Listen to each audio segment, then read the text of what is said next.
they're updated, yes, but they want the level of greed in them is what is making them to ignore their roles.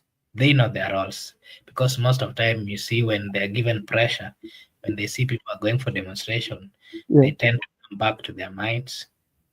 They start doing relevant or right things, but immediately the demonstration stops or immediately the pressure stops, they Yeah. get back and then continue with the bad things. So, what is destroying the leadership of this country? The high level of greed, Mhm. high level of corruption, where the leaders we have, most of them or majority of them, they all want to become billionaires, Yeah. and out of that, they are going their way to get into corrupt dealings. They are going out of their way uh, uh, they're even taking monies which are meant for them for development, expansion of infrastructural developments, and all those things which are assisting the people, and they're diverting these monies or resources for their own personal use. That is why everybody today, especially those with crooked ways of living, they're all aspiring to be political politicians, and not that they're leaders, but because some of them have looted with the political class, so they want to get nearer to power so that they can secure some what we call some safety, sort of. Some of them wants to get into the political class so that they can also loot, and that is why we are seeing majority, of course, of people who are accused of corrupt activities. They're the ones who come and splash money, and they bribe citizens so that they can be elected. We've seen such kind of instances, and that is not right. We need, of course, that is part of what the youth, so the people who are demonstrating, are trying to let them know that it is not right, and the people are aware, fully aware of what is happening, and they're trying to block the leaders. But the leaders on the other side, they're trying to refuse, saying that they're doing what is right. You've seen them trying to, you know, form their own cocoons, whereby when one of them is hurt, they join and console with them. But when a Kenyan citizen or a normal citizen is not feeling okay or is having problems, they do not care. And so the citizens have also gotten to a point where they have known that among the problems that they are going through, part of those problems, they can only assist themselves. The political class will not come out to assist them. And that is why you're seeing a group of people coming from different regions, coming from different tribes. They came out and they were all demanding for justice, for a gentleman whom majority can say that 95% of those who are demonstrating had not actually met him or seen him. But due to the fact that the problems of the family of Juang, the problem of the citizens of Kenya, they are, they find themselves in the same bracket. That is why they're coming out to assist one of them, because they feel that the political class or the leaders have simply forgotten about their role and they are on their own. There's also a question that you asked about why the political class are, did you say why they are hiring goons? You're muted. Of You're muted. hiring goons. I was talking about that one too. But there's also quarters that believe that there are those who are sabotaging the administration of President William Ruto, and maybe they are using the insiders to sabotage the effort that president is making. Do Le- you le- buy le- that? I don't buy that Yeah, because when we talk, for example, about the NIS, the National yeah, Intelligence Service, mhm, they fully knew very well that, of course, demonstration was being planned. yeah, But what is happening is that there's nothing they can do. Remember when the whole citizens are coming out to protest. Yeah. You cannot, for example, say that we are going to block the one in Nairobi. If you block the one in Nairobi, you will find another one going on in Mombasa. You will find another one going on in Kisumu and so many parts of the Republic. So what is happening is that as much as they have the intel, they Yeah. know what is happening in the country. They do not have the power to control because the citizens are the majority. The police officer, the law enforcers, they are not as many as the citizens. So Okay. the pressure that is coming outside is more. You cannot control, for example, what was happening in the CBD. You stop them from this side of the street, they will, form another, on the other side and start it from another street. And remember, it is also tough to fight a group of people who are fighting for genuine Reason. things or genuine reasons. Because remember, as much as you are fighting them, as a country, we have so many treaties with, the international bodies, those which are, those which really looks into human rights. Yeah. And again, remember, in the growth of every country, there are always measures that, uh, other countries also look at what is happening in that place. Yeah. And, the countries need, for a country to grow, it need partnership. And part of the partnership, those partnerships comes with rules. They come with treaties, very serious treaties that have to be followed, of which if you go against these treaties, they come Yeah. with problems and challenges. Part of the treaties or the problem that we've gotten into as a country, I can tell you, for example, the other day, Kenya was mentioned, listed as one of countries which are supporting terrorism. Do you know why that happened?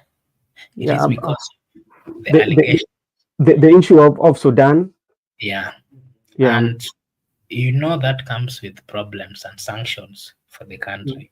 So most of time, countries would never want to go that direction because the moment you are sanctioned, or the moment you are given red alerts, then there's so much that you cannot do. Remember, we rely on other countries to survive. We cannot survive alone. And Okay. so, like you said, there's no one sabotaging this government. It is the government that is sabotaging itself. It is the government that has proven to the people of Kenya that they do not have the quality. They do not have what it takes to run a country in a way that the citizens would come out and appreciate. Remember, this is the first time again where you're seeing, most of times when you do see demonstration, the previous demonstrations, we've seen them being done in specific regions. Yeah. And they've never lasted for long. And they're demonstrations that have always been called by the politicians. This time around, nobody, no politician is talking about it. It is about the citizens talking on their own. They know where they find each other, whether it's social media platforms, in whichever platforms that they find themselves. They talk as citizens and they plan for all these activities. So it is not easy for a government to control such a movement because it is a movement that is coming from the people. It is a movement that, is coming because it is a movement that is uniting, the poor majority of the people of Kenya. And they are uniting against a political class that they feel is not performing their duties.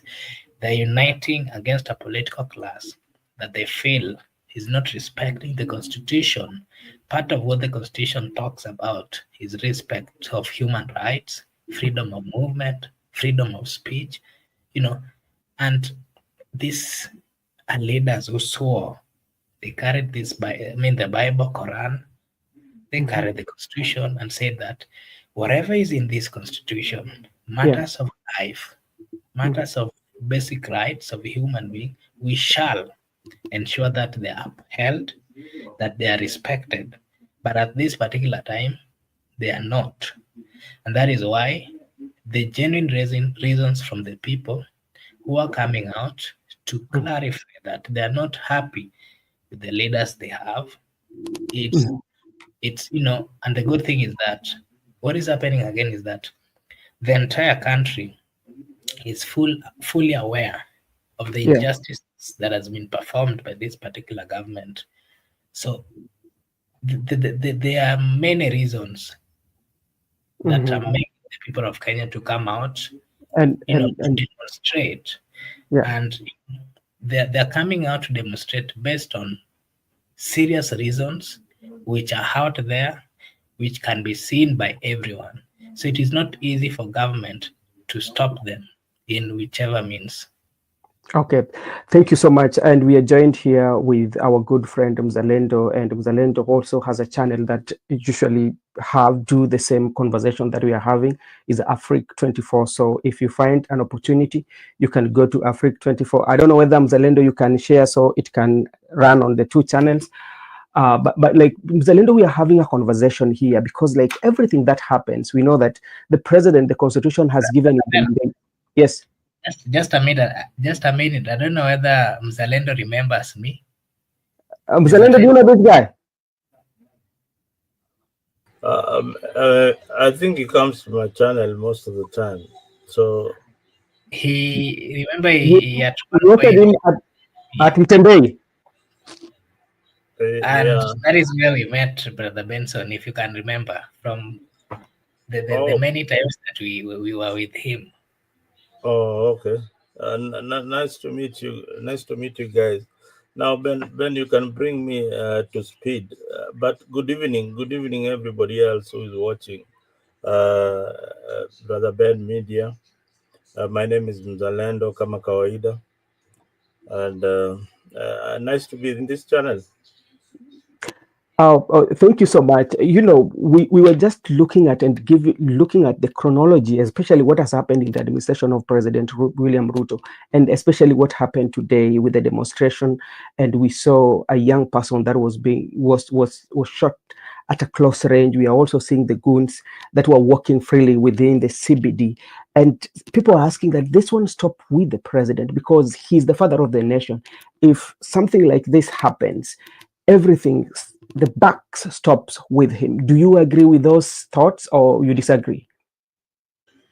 Yes, I think the leader of the nation is the commander-in-chief. This is somebody who was given a sword and a Bible to protect lives of Kenyan. So when you go home, in whatever way or circumstance, you are going to your house or you are in the country called Kenya, whether you are a foreigner, whether you are a Kenyan citizen, the government ought to give you protection. And that is what why we voted for President William Ruto. But what you are witnessing in the streets of Nairobi is police having gone rogue, and the citizens are taking advantage of the incompetency of leadership in this government. It is high time that Mr. William Ruto puts his house in order. You have seen civilians. I don't even want civilians who have turned into thugs. Thugs are robbing people in broad daylight. We have seen images of policemen looting shops and walking out with the laptops. What are we talking about here? We are talking about a country that has no rule of law. It's controlled by gangsters. In Nairobi, for instance, the demonstrations were going on, but there were two parallel demonstrations. Others were there to protect. I don't know what they were protecting. So, under which law were they operating? So, and you've seen even the governor for Nairobi, the pathetic governor for Nairobi, coming out saying that he will protect the traders. And instead of using the police to protect the traders, is using goons to protect properties. I don't know what properties they were protecting. Those goons were literally robbing people left, right, and center. So what country are we in? We have never seen anything like this before, Brother Ben. This is the first time we are seeing a situation whereby we have. It's barely how many days since Albert Ojwang died, Almost like almost and a 10 to, policeman is captured shooting somebody who is selling masks. Please, this is not the Kenya we want. and maybe because that is not the Kenya you want, and that is what everybody is saying. So when you look at everything that is happening, does it mean that the political class does not understand the situations that we have, or they feel that the decision that they're taking are right, but the decision that what people are asking are wrong? So they cannot find that equilibrium where we can have a conversation and say, hey, this is what is challenging us as a country, and how can we mend these fences for us to move together? Because I'm not seeing that one happening. Does it mean that the political class are not understanding what is happening? And more, the political class understands quite clearly what is happening, and they are part of this regime as we speak, and they are part of even they are the financiers of these goons that you are seeing operating in the CBD. So they understand, but I think they are underestimating the power of the people. That is what they are underestimating. You know, many governments have been brought down through revolutions and all that. We had reached a junction where this country was calm following the handshake between Raila Odinga and William Ruto. But they never solved the problem. There's a deeper seated problem in Kenya that needs to be solved, and that is injustice. When you go back to the National Accord, for instance, the National Accord addressed this issue that is affecting Kenya today. That is so many years when Kenyan butchered each other in 2007. Now, they addressed it and they say that according to the Kriegler report, they had 8 pointers that they needed to address. But you see, leadership is so sweet that when we get there, we forget what is supposed to be done. There is so many commissions that have been set in this country. Be it in education, be it the land commission, be it the electoral commission, but are they addressing the issue? The issue that is affecting this country is greed, and that is why we are up against these young Gen Zs who are trying to address the issues. They're addressing the same issues that Kriegler report had addressed so many years, that several consecutive governments, including the one for Uhuru Kenyatta, Mwai Kibaki, did not address. Now, William Ruto is a victim of that circumstance and is coming late in the day when we have got information technology that can circulate information very fast. So William Ruto is a victim of technology. Technology can be used against the state as we speak. Yeah, because many youths have got access to the social media platforms. And if they want to protest, if they want to address their issue, they gather there within a few minutes, they're already there. And it is a mammoth rally in X media.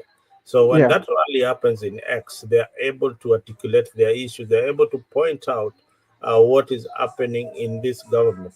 So until the state starts embracing technology and embracing the issues that the young people are addressing, it will never be business as usual in Kenya.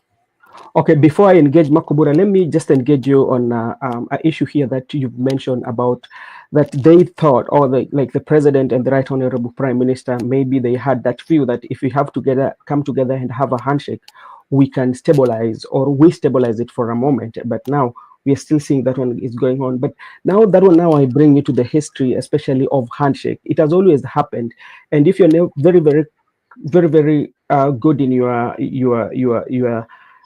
memory, especially when you look at this handshake, the same issues that they've been being agreed upon are almost the same, and they're not usually being solved, and it keeps on repeating itself again and again.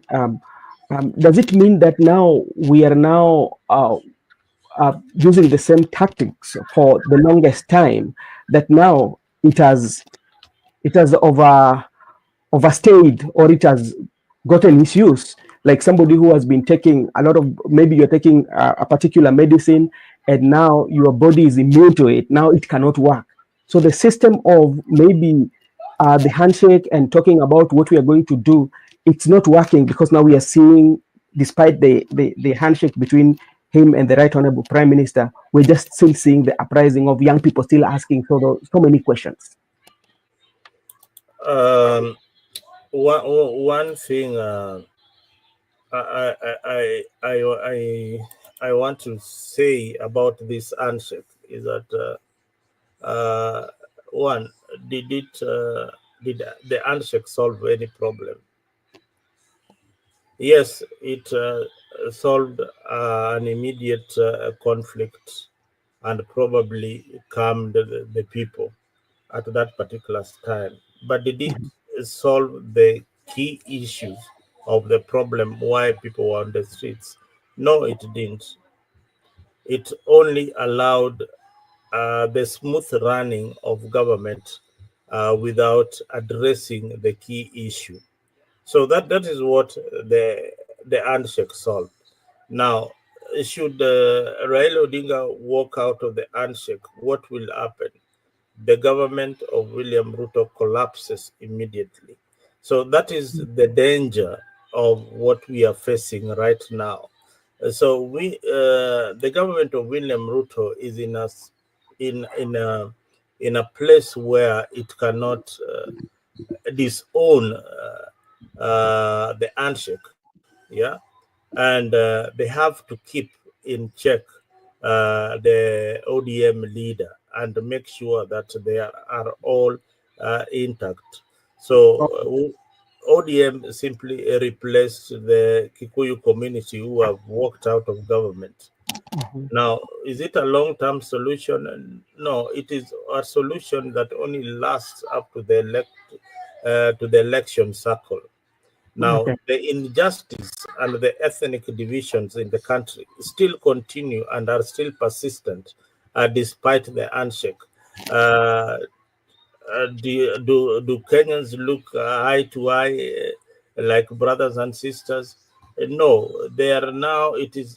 This war has become again. It's being transformed to the people against the state. All right, and if you watched the former detainees coming out and saying, in conclusion, that they have never seen this kind of brutality ever in all the regimes that have been there. They have never seen a regime that is killing young people. They have only seen a regime that killed politicians like Tom Mboya, Gama bin Pinto, yeah, and Robert Ouko.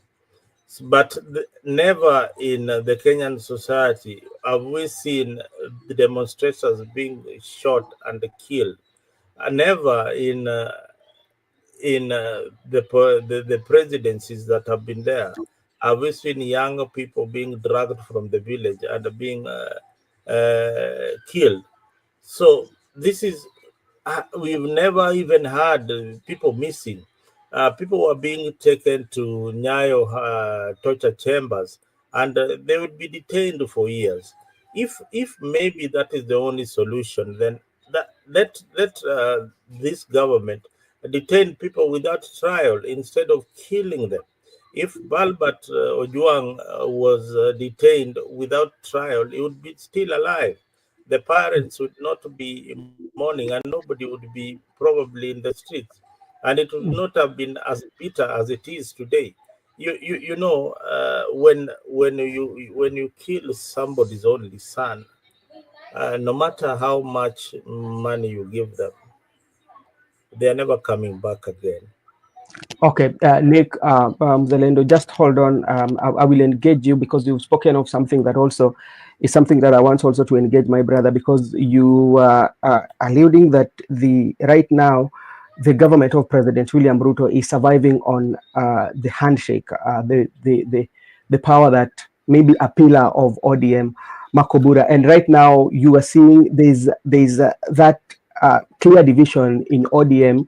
Like people like Senator of Nairobi are saying, they're disowning the agreement that they have. If that's the case,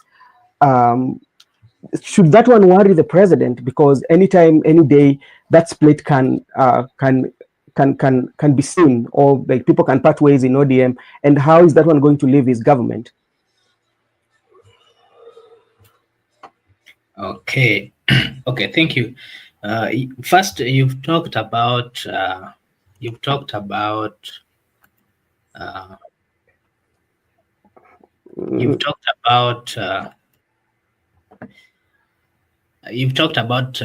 mean, the handshakes. I wanted to just comment on that. I think the difference of what we are seeing on this matter of handshake, this time around, it's different, and you know, the people of Kenya are coming out to criticize this union between the government and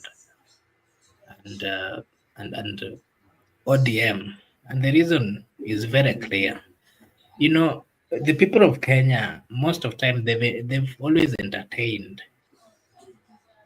you know, these leaders, and if you can remember the first handshake, the Uhuru Raila handshake.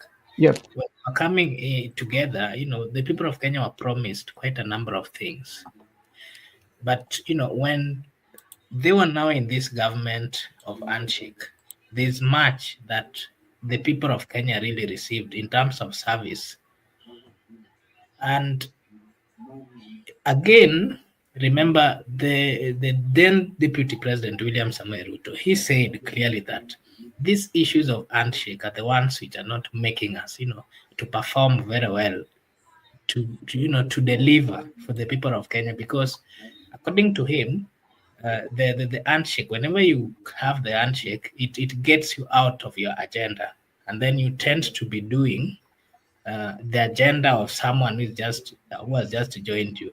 So what the people of Kenya learned, and especially the youths, is that as much as we've been promised that, you know, let us embrace handshake, but the moment the handshakes come, what we've always seen is a government that is, you know, a government that is giving jobs to the close allies of one, the former prime minister, and also close, most of those people again who are given job are those people who contested for elections, and in one way or another, they never managed to clinch power. Yeah. And so it is a recycle. This is what is being done every now and then.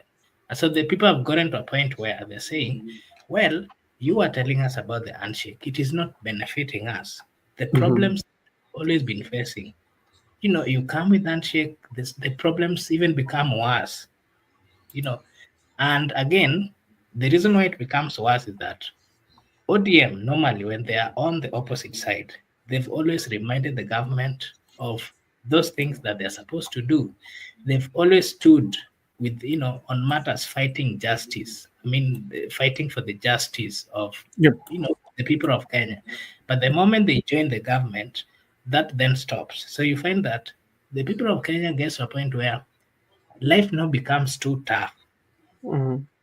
And they then fail to understand. You told us that the handshake was supposed or was going to ease in life, but it is not the case.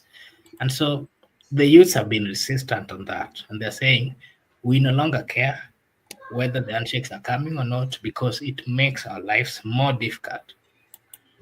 That is why you're seeing consistent demonstration. Okay. Something else that you asked? You had asked something else. Oh no, I was asking about the handshake and how if it breaks, because like there's that division within the ODM. There are those who are supporting President William Ruto, and there are those who are opposing. Yeah, those who are not buying the broad-based issue, but they are in ODM. They have dissenting view, especially just to mention like Honorable Senator Sifuna. And is that one a white president? What I can say first about ODM, my take, this is just my take. Mm-hmm. I'm seeing a possibility of ODM splitting because there's a group of, let me say, led by the experts. They feel that they are already in government, they have the power, they need to continue being in power, they need to continue getting salaries, they need to continue enjoying power. Yeah. And you want to tell them to come out, we go look for government that they're not sure about whether they're going to get or not.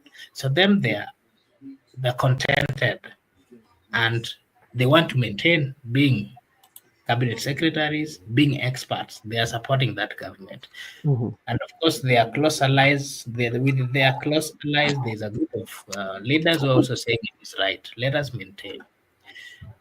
Again, there's also a group, of course, the likes of Sifuna, let me say James Orengo and the team, they're saying it is not right because first, it is not what we stand for as ODM. I'm not speaking on my behalf. I'm just trying to give my take. So what is happening is that the likes of Sifuna, they're saying we are still young in this government. We are still young in this political party. We need to fight for our future. The likes of Sifuna, they want to become leaders. They want to become governors. They want to become presidents in the near future. And they're saying that when they start colluding or joining this government, that might then taint their political future and might stop them from going for these higher seats. That is why they're saying, as we are not joining this, we are not supporting the MOU.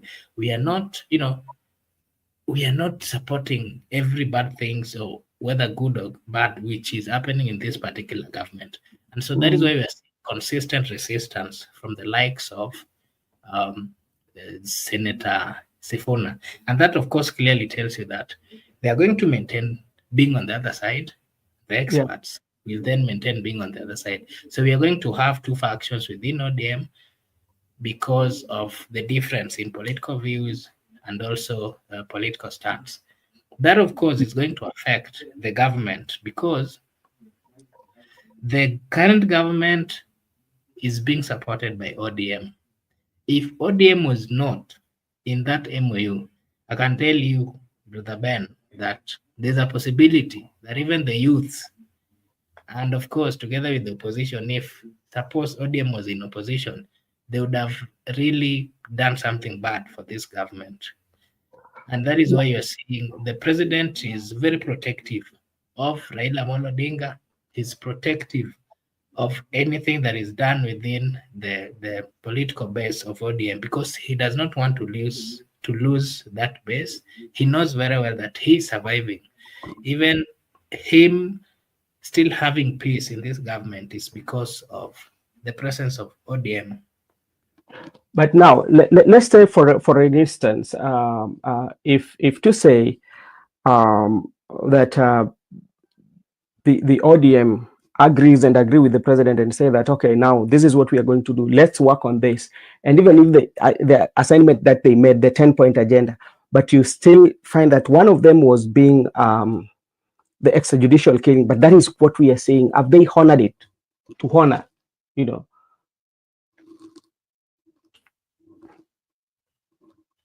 I can say that part of the MOU or what they told the people of Kenya is that they had 10 agenda points that they wanted to, to work on.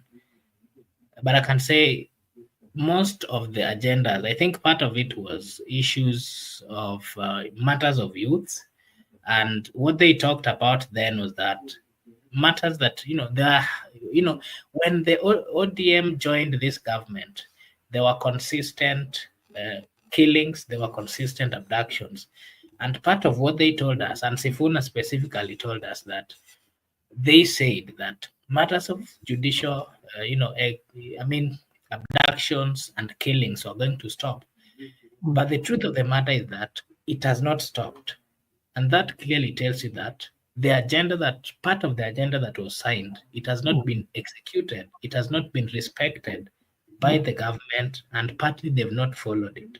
I think that is part of the reason why the Sifuna side within the ODM are saying that we cannot continue being in this government because it is going to destroy our future political aspirations. It might then stop them from continuing. Somebody like Sifuna, for example, he has been viewed as a national leader. There is quite a number of people coming from different regions who really likes how he articulates his points and even his political stand. Him continuing, for example, to stand with the government that he feels, according to what he has always said, that is not respecting the human rights and the fundamental freedoms of human rights. I think that clearly tells you that he has always mentioned, not once, the other day he said that the MOU is finished, we are out of it, because it is not respecting all those, those agendas that signed, the MOU that signed. Okay, thank you so much, Mzalembo. Can I engage you? You're still dealing in Makobura, Mzalendo. I don't know whether to ask you a question or you're still working on something. Unmute. Okay, 1 minute. Mzalendo is still working. Makobura, and also as Mzalendo is still working, and we are still just going back to, because we still believe that what people say, that all this stops with the president.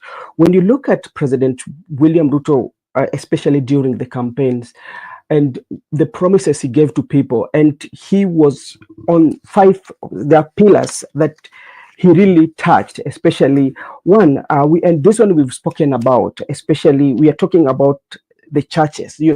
President William Ruto made it sure that the churches were convinced, like, this administration is going to be administration of church. It's a godsend.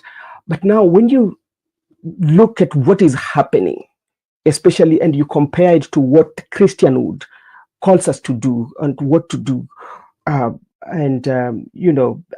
do you now look at it in terms of the William Ruto that was campaigning on the platform of Christhood, the salvation, and all that, and the William Ruto of today with his administration?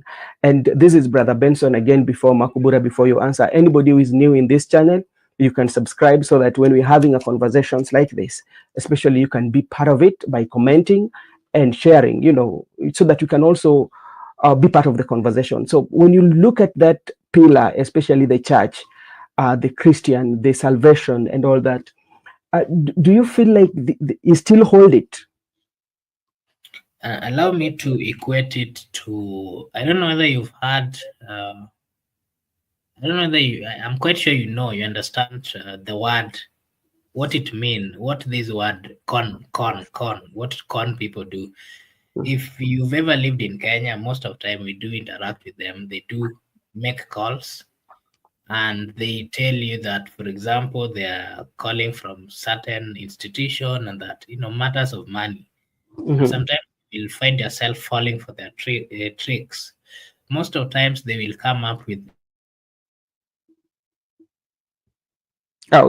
check on your internet, brother. I think there's something with Makobura internet. And as we still wait for Mzalendo to come, as Makobura checks his internet, we are just having this conversation and everything that is happening in the country. And there are people who believe that this one should stop, the buck stop with the president, and the president should come out gun blazing and say, okay, let me put my house in order, because what is happening at the police force, especially, is something that today I feel that is rotten to the core. If you look at the death of Halbert and what happened to the gentleman today, and I was just going through the internet. I don't know whether it is true or confirmed that he lost his life or is still fighting for his life. So I know we will confirm as time goes, you know. And you know, Mzalendo, are you done? Mute.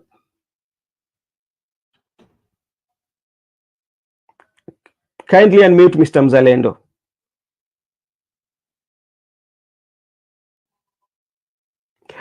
Thank you so much, Gibson Connor. We came to the show. I hope you are not sleeping. We decided to be awake right now. All right. Yes. Yeah. Thank you so much, Mzalendo. I hope now I can engage you. You know, as I told you earlier, we are saying that the buck stops with the president himself. Is the father of the nation and everything that is happening. And you remember very well when President William Ruto was coming into power, religion and the church was part of his core base. And these are the people who supported him fully. And if what is happening right now, and the President William, I mean, like the President William Ruto who campaigned during the church and the President William Ruto, now we are seeing his administration. How can you compare the two?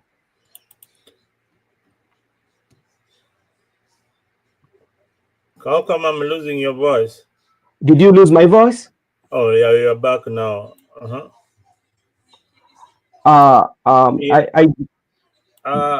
You asked a question whether if you can compare the two leaders. Yes. One, I can say that President William Ruto and is called and Uhuru Kenyatta are two distinct, have got different personalities. One campaigned on a totally different platform of reforms. Now, Ruto was supposed to bring reforms to Kenya, and that is why many people, especially the young people, voted for William Ruto. If you can remember, with the Asla narrative, it really worked well with him then. But today is facing hostility. Why? And I think many people are asking themselves that question: is why is that William Ruto facing a lot of hostilities in his government? Yeah. One, I think he didn't have very competent leaders in his team initially when he came in, and they just veered off. I keep on saying that William Ruto went off the rails when he couldn't listen to the voices of the people. You see, these are the people who put you in government. When the ASLA fund, especially, that was a big thing. When it collapsed immediately, now you see what they are doing is that they have started going on a spending spree with something called empowerment. That is a replica of the youth empowerment fund that failed. So, in terms of bringing Kenyans together, he has tried his bit to bring Kenyans together, but he brought them at a very wrong time when there are problems in the country. When there was stability in his government, everything was fine and there was no need of having the handshake. But Yeah. as I told you, these are underneath problems that have always been there in successive regimes that have never been addressed. Now, there's a lot of civic education going on in the social platform, including BBN, Afric 24, so many other channels that are talking about governance and are talking about politics. So some of them give education. There is a lot of information in the X spaces. When the spaces are opened, you see so many young people coming up and discussing the issues that affect them. These things were not seen during Uhuru Kenyatta's time. Neither were they there during Moi's time. Yeah. Moi's time was agitation and a sabasaba kind of politics. Now, politics has transformed with the digital age. Our leaders have not changed with the digital age. They are still struggling to be in that particular age that they were in, Yeah. trying to compare notes of yesterday and notes of today. Today, children are using the computer. You used paragraphs and the textbooks to read your notes. Now, notes nowadays are sent to you on your email on on your email so that you can read them. So Yeah. we must accept change. All right, you must Yeah. accept change, and if you don't accept change, that change will change you. Mm. Yeah. Okay, okay. Let me read for you a quote here. That is was said by the president today, and I want you to connect it to what is happening right now, whether the president was right or he was wrong. And I quote: "I cannot be distracted. I am a man on a mission to transform this country. No amount of noise or propaganda will stop me. I am willing to pay the price, whatever it takes." That is a quote from President today on the 17th of June 2025. No, I cannot be distracted. Let me repeat that. I quote: "I cannot be distracted. I am a man on a mission to transform this country. No amount of noise or propaganda will stop me, and I'm willing to pay the price, whatever it takes." And you look at what is happening in the country with the death of Albert, the death of Gen Z, and what has happened today, and everything that is going on in the country. And when you equate it to what the quote of the president, what he's saying, what is your view on that? Is that my question? Yeah, I just want to know what, based on what is happening right now, the current situation in the country, or the state of the nation, and the president say that I cannot be distracted. I am a man on a mission to transform this country. No amount of noise or propaganda will stop me. I am willing to pay the price, whatever it takes. Yeah, for a leader, you must show authority. What is Mm, doing is showing some authority that he has as the president. He has to show leadership. So yeah, that is expected during a crisis, that yeah, you must stand up and show that you are the leader of mhm, this country. So anything else that is coming, you are going to deal with it. But the bottom line, this is somebody who is acting so much, mm, is mhm, acting so much that he is just waiting for an opportunity.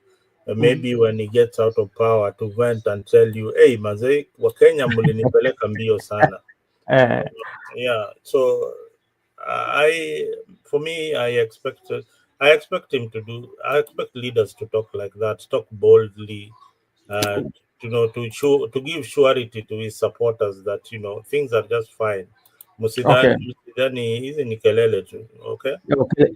Ni kama pale wanasema tukiwa shule walikuwa wanasema kilio cha chura ikizulii wasema kwamba ng'ombe kukunywa maji. Makobura, there's also this angle that people are thinking, or some people are saying that it is maybe the people are not understanding the president as much as people say that president is not understanding the people, or the people also are not understanding the president, because it is this time, like, everything that president does, everything that president does, nobody appreciates. Even him, he admitted, remember the other day when he was outside the country, he admitted that from his country, nobody can praise him. So is it the people who do not understand the president, or the president is not understanding the people? Where is the disconnect? I can say that the president is not understanding the people. Why do you believe the so? reason why he's not understanding is because, first, he told the people of Kenya what he wanted to do in his 5-year term. I mean, yeah, in his first term, that is 5 years. And in his agenda, more of the things that the president told the people, I think he did raise the expectations. And the people then said that, well, this is going to be a good president, and we need to give him a chance so that we can, get the developments and the services that he's promised. But when the president got into power, I think he focused on one thing that we are seeing as a people, the affordable housing. And then even the pattern or the manner in which the affordable housing was then picked and the manner in which it is being done, it is not, it is being done like something that, it is something that is being forced on the throat of the people. I can tell you, me, I stay in Nairobi. If you tell me that there are houses here, and you tell me again that there is a rental house, you want to rent or you want to buy a house, I will first look at, my ability. And currently, I can say I do not have the ability to own the house. And even though they're saying that those houses are cheap, if you see the bigger view, if you do a good analysis, if you're someone who has really gotten the opportunity to do analysis on matters of, finance and everything, you will realize that it is not the truth. It is not cheap. And then something else that the people are now not happy about is the issue of, pay slip being raided. We are in a point where money and getting job is not easy. And you find that the few people who are employed, they have so many dependents. So it is so unfair for government to come and want to raid your pay slip. And remember, there are so many people that you are assisting in one way or another that really depend on you. You had your own plans with what you get. Someone comes, wants to start taking your money, and then they tell you or force you that there are houses there. You can go and take the houses. So that is one thing that has really made the president unpopular among working class or people who are earning salaries. And then something else is that, as time goes by, we've always seen the salaries being raised each and every day, especially for the members of parliament. Let me say the political class. But I can tell you it is not the same case with the normal 190. You find that the other day there was a high raise of salaries among the political class. But you come to the normal citizens, even with the many taxes that are coming on the payslip, you find that if they were taking home 20,000, currently they are taking 17,000. Instead of increasing their salary, it is being reduced. But on the other side, the political class, theirs is being raised. And then you ask yourself, matters of inflation and all those things are also coming. When you are earning 20,000 in 5 years ago, and you maintain that today you are still earning 20,000. What 20,000 can do for you today is not what it was doing for you 5 years ago.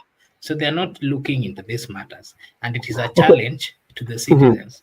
And this is part of the reason why the people are coming out and saying that we are not being understood by our leaders. And they have given reasons. We saw leaders coming out to, for example, the political class, the CS, some of them coming out with watches, a watch that is costing almost 1.5 million. And then you there working every day, you struggle in life, and there's nothing so special about these people. That is the anger that is there among the young people of Kenya. Okay, thank you, Makobura, and I will have to engage you in that. I hope, Mzalendo, there's something also you mentioned in your submission that I need to follow up with you, and maybe to know what you think about it, because this empowerment that especially that is championed with the allies of the president. Like every week we see amount of money that are being dished out, and when you look on the other side of the government, there are challenges that the government is having, and and you look at when you look at the pay slip, or like you look at the people who are giving out this money, how much are they earning? Because you find that in a week somebody can give almost around 2 million, not more than 2 million, and other sector of the government is not working, and they're not even putting in place proper laws that can create good environment for doing business, yet they're doing empowerment. Are the people of Kenya, or the voters, are aware of what they are being brought into, or they're just happy about the money that is being given to them? You see, Ben, then it is sad that we are in a society where money dictates everything. Today, leaders are elected in terms of their monetary value. Today, you see appointments are made in the cabinet in terms of monetary value.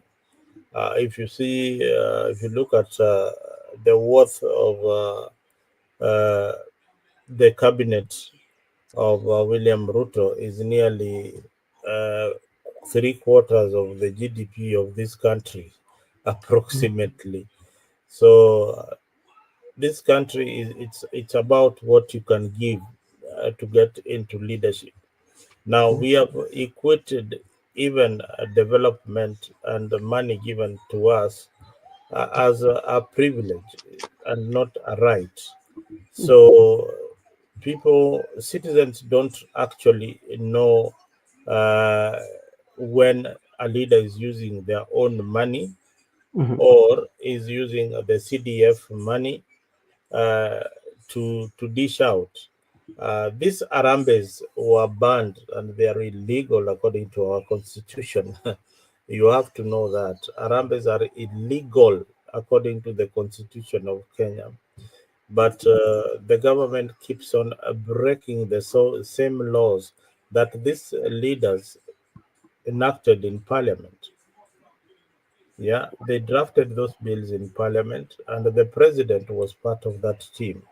And the reason why Arambes were being banned is because they act as conduits of bad leadership. So the more you give, the more you keep on giving goodies to the people, the more they will not be able to elect a good leader at the end of the day. They will be asking for somebody who can give them more than you've been giving. So that's why it is very, very difficult to remove an MP who is politically correct and who is using the CDF funds, even if they have not spoken a word in parliament, apart from the swearing in. Yeah. Thank you. Okay, thank you so much. And you've talked about electing leaders, especially based on the price tag. So that is, in other words, that I could say that the leaders will be elected on the price tag, and what determines the election is the amount of money you have. Then you come and start to ask yourself, then who should we blame?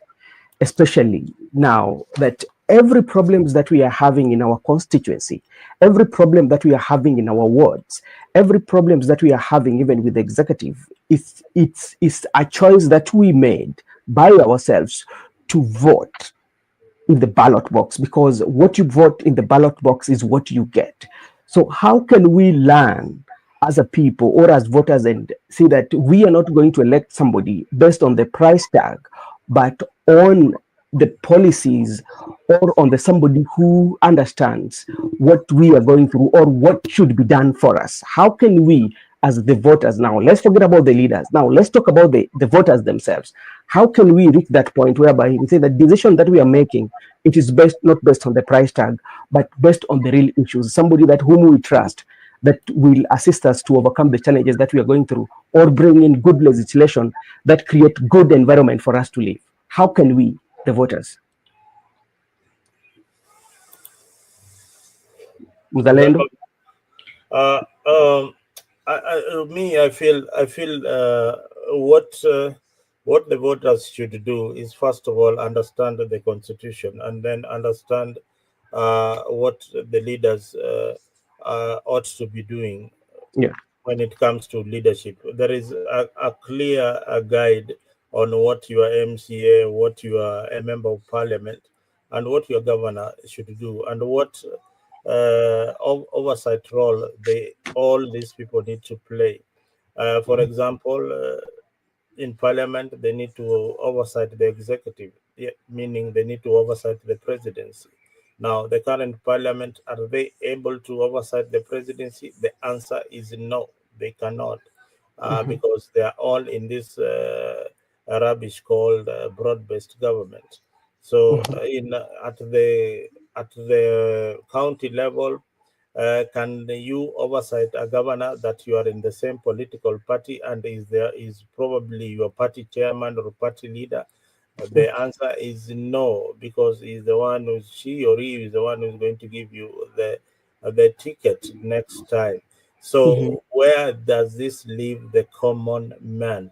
I still believe that there is room to amend the constitution of Kenya to ensure that we have a representation in the smallest unit, that is the county assemblies. So if we start with a representation at the county assembly, it should represent diversities. How we are going to do that? We need constitutional lawyers to come and redraft this constitution, because they never foresaw something that in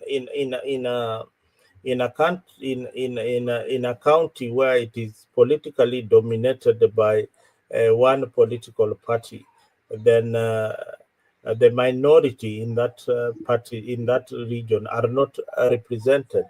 So this is the challenge with the current constitution that we have. Even if you look at nationally, how many tribes are there in Kenya? There are 42. There are some other tribes in this country who have never had a representative even in the cabinet. People like the Ogiek community. Yeah. I'll give you a tribe that people talk about most of the time. These people who live in the forest, the Ogiek. Does it mean that they have not gone to school? They have gone to school, but they are politically incorrect, meaning that they don't have significant numbers to put them in that particular table where people are dishing out these portions of the national cake. Why we hear of the Luo community and the Kikuyu community and other tribes like the Kisi and Luya? Because these are the dominant tribes in the political scene in Kenya. So there are only 6 dominant tribes in the political scene in Kenya.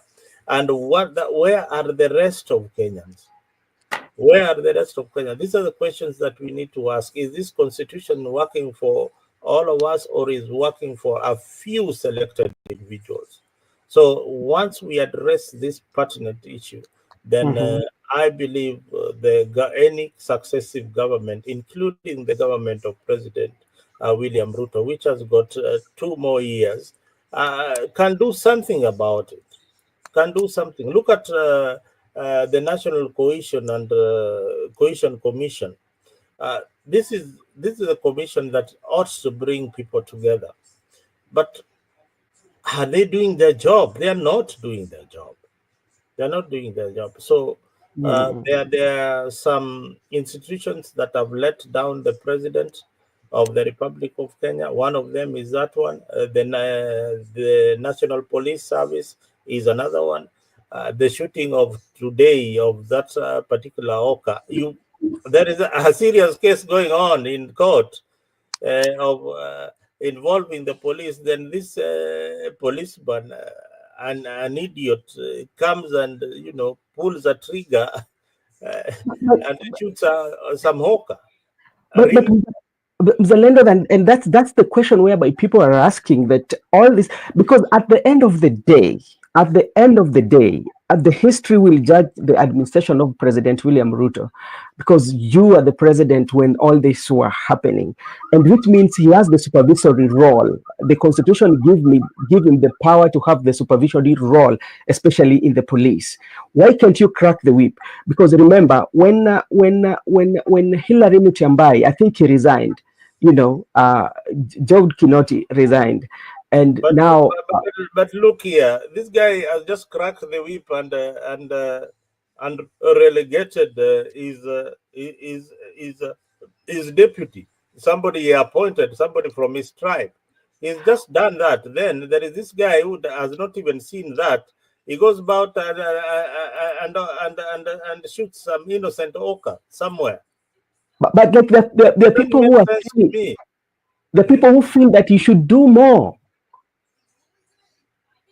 Well, I don't know what the president of the Republic of Kenya has to do more than what he has done lately after the murder of Albert Ojwang. I don't think that he ought to do more, because there is due process also. Yeah. There is also something called due process, Ben. There is nothing like you can just wake up and create your own and start firing everybody else. When you start firing everybody else, they will also have their time in court, and you might lose. Yes, and talking about that, and people also say that the Constitution of Kenya does not clearly indicate, like the DIG, somebody in the DIG of position of a DIG can step aside. It doesn't, because it's a state officer. So when such like matter of magnitude, it requires you to resign voluntarily. That's what some other people also argue like that. But anyway, that is something that for another day. And Makobura, there's something also that we need to discuss, especially as we look at what is happening in the police, the mental health and the mental status of our police officers. Do you think this one might have contributed to what we saw today?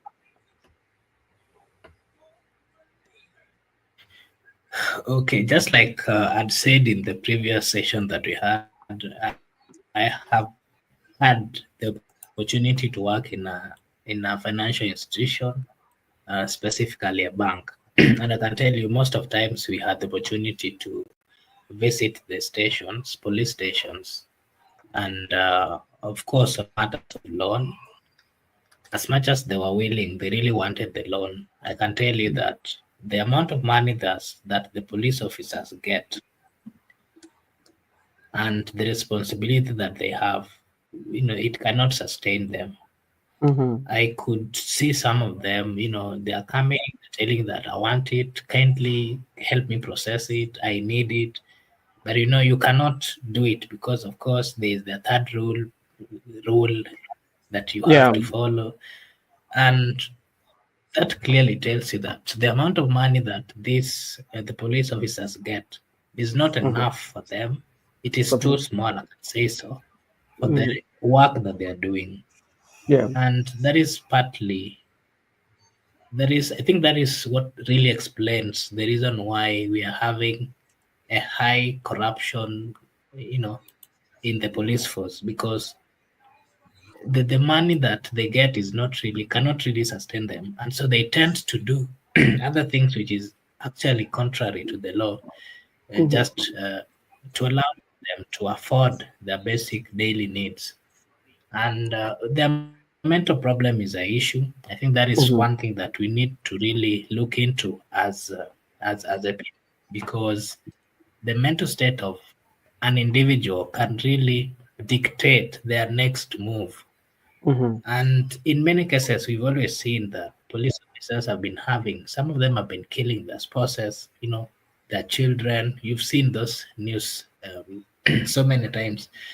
And that tells you that, it is difficult for them to manage. It is so difficult for them.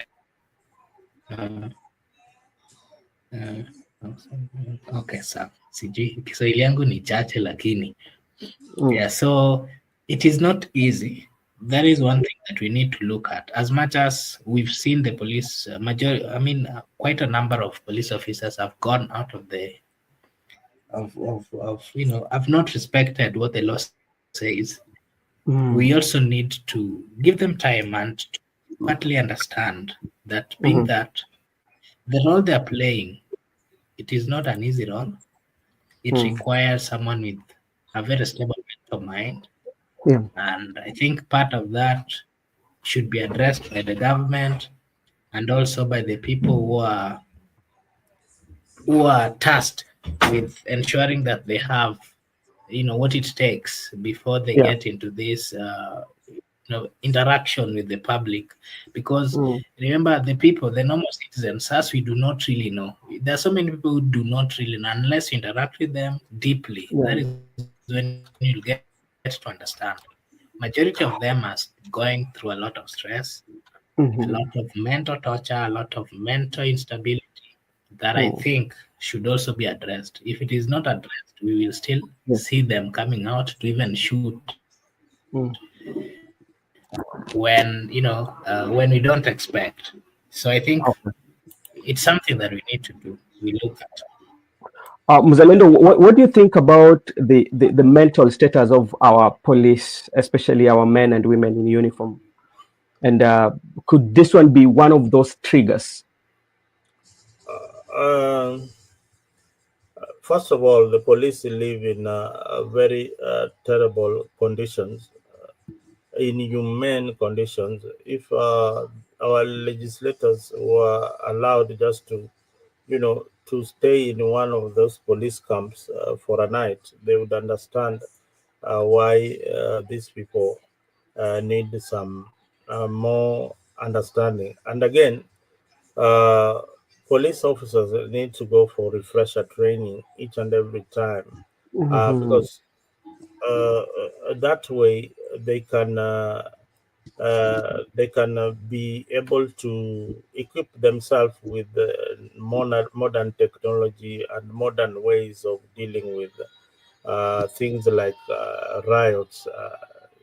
You see, so apart from their salaries that have been mentioned by Ben, these people have got families and who depend on them. So you find them going out of the way to collect bribes and things like that. I have said many times that there is a solution to everything. Uh, there is the imbalance in society that needs to be addressed.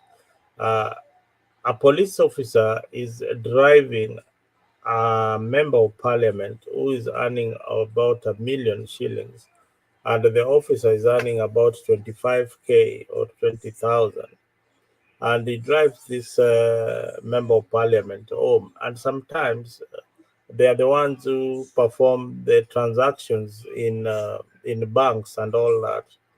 They collect all this money when the MP is dishing out money that they have collected from whatever account it is.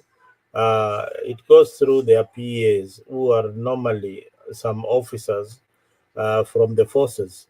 So they witness all these things when they are going to Intercontinental to have some nice breakfast, or the Serena Hotel. I don't know whether Intercon is still there. I understand that it's no longer there. They go to Serena Hotel to have some good breakfast.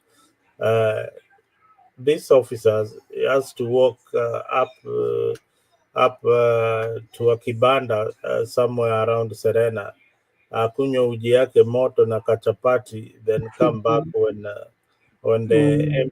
when the MP is ready. And at that time, probably the MP is going to meet their girlfriend in and spend and come back telling stories that he has spent almost 50,000 or 80,000 that particular night. This particular officer, his salary has not come in. If you go to his payslip, is being deducted money for housing.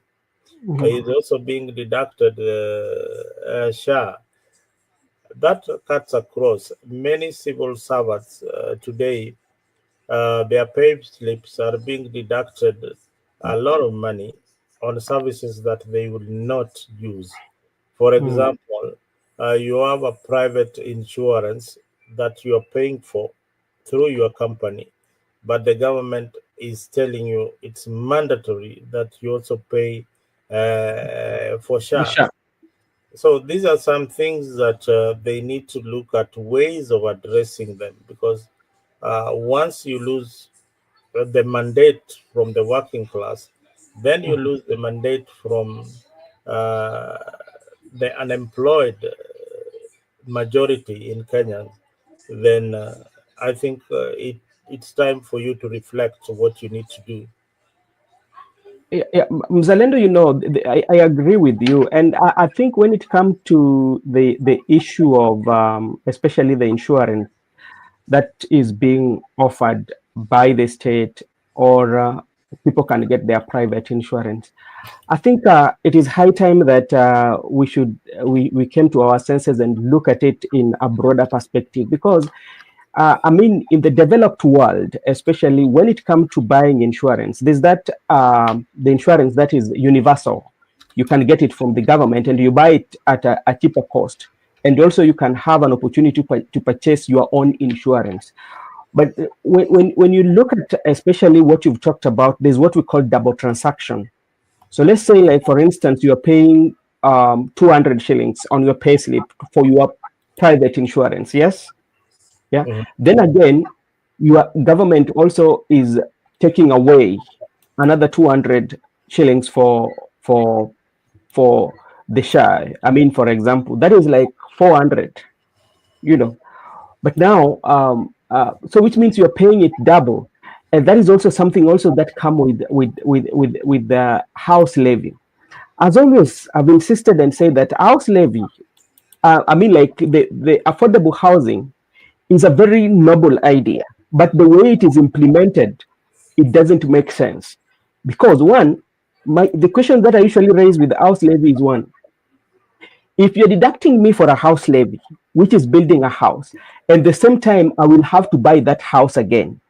Let's say that you've deducted that money until and I'm buying the house. So which means a house that I was supposed to buy at 1.5, in that sector alone, I will have to pay something like almost like 3 million, because you're paying it double. You will buy it, the same time you're still being deducted. So that is double payment. It doesn't balance when you're doing your books. It doesn't balance. So which means at the end of the day, you end up paying more than what is required of you.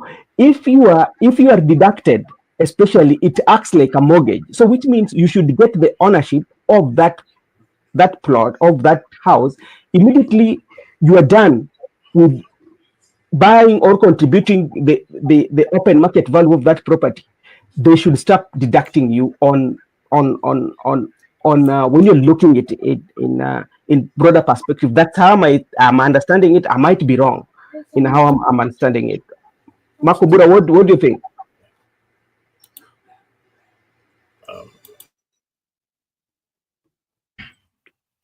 I think just like I'd said, Yeah.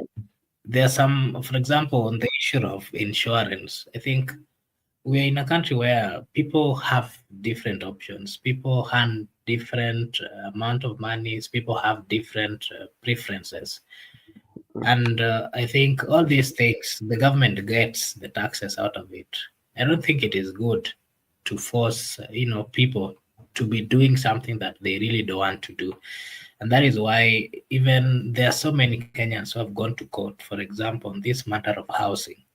It is so unfair, for example, to be deducting money from people who already struggled and bought their own houses. There are people who also had taken their houses and they're paying for that loan. And now you want to then start taking some amount from their payslip. It is not something that can be justified.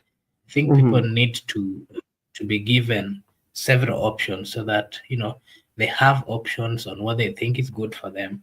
But this matter of government coming and forcing things on them, it is not really right.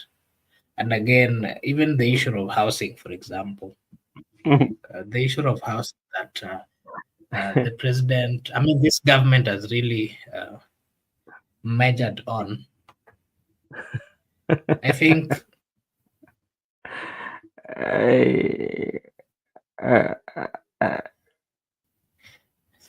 Yeah. So, for example, the issue of housing, Yeah. it is not bad. It is a good thing that we are seeing counties. There are new houses being built in different counties.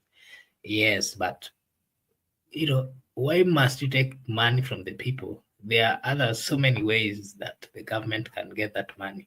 Why can they Yeah. then? Why are they using the money of the people? Build it. They're Mm. building it on a public lands, and then they are selling it again to people. Mm. They're saying it is affordable. The fact of the matter is that it is not affordable. It is being sold at the market rate. So Yeah. even that term affordable, I think it should be removed because it is lying to the people. When a government comes up with projects, their projects should always be, um, the cheapest in the market. They should be projects which are, pocket friendly, and even acquiring, the way you acquire them should be that tough, like what we are seeing. Oh, thank you. I'm just keep yeah, who wants to buy a studio apartment as a family? I rather live in my free shack. Father anasema nini? Hata matope iko sawa. Yeah, there are so many questions that surrounds. It's just like maybe our leaders have refused to, or they've decided to go with the narrative. But especially when it comes to owning property, especially there are so many questions that need to be asked, given the ownership of that particular apartment, and what kind of title are you going to get? Because like if you look at Kenya has like 4 different type of title, and especially if you look at the ones that they're building on apartment, you need to get like is it what it's called what conventional apartment title. It's like a title that each and every block you should have your title, and you share the parking lot. That is when you are buying it, especially like that. But will you get that ownership? And if you buy that house, can you use the title that you've gotten as a collateral, whereby you can go and secure a loan with it? So those are the questions that you are asking. But if you intend to sell it, will you be allowed to sell it? And how will you sell it? So those are the questions. And you talked about the issue, the land whereby they are built at. Yeah, because that is is a government, is a public land. So how there's so many questions that surrounds the house, but now people are deducting that money out of it, and that's why I was telling you that everything that happens will always stop with the president. Maybe before we wind up, Mzalendo, I just want to know your thought. The other day, the president was in Kakamega, and he said that he will not hand over the power or to leaders who do not know what they are doing. And if you look at our constitution, especially, it said that the power belongs to people, and Article 140 talks about on how the power is being handed over. What is your take on the remarks made by the president that day?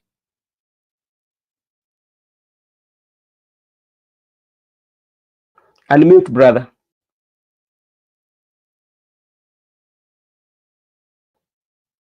I can't hear you, brother. I am on these several apps that I'm using. Yeah, sorry about that.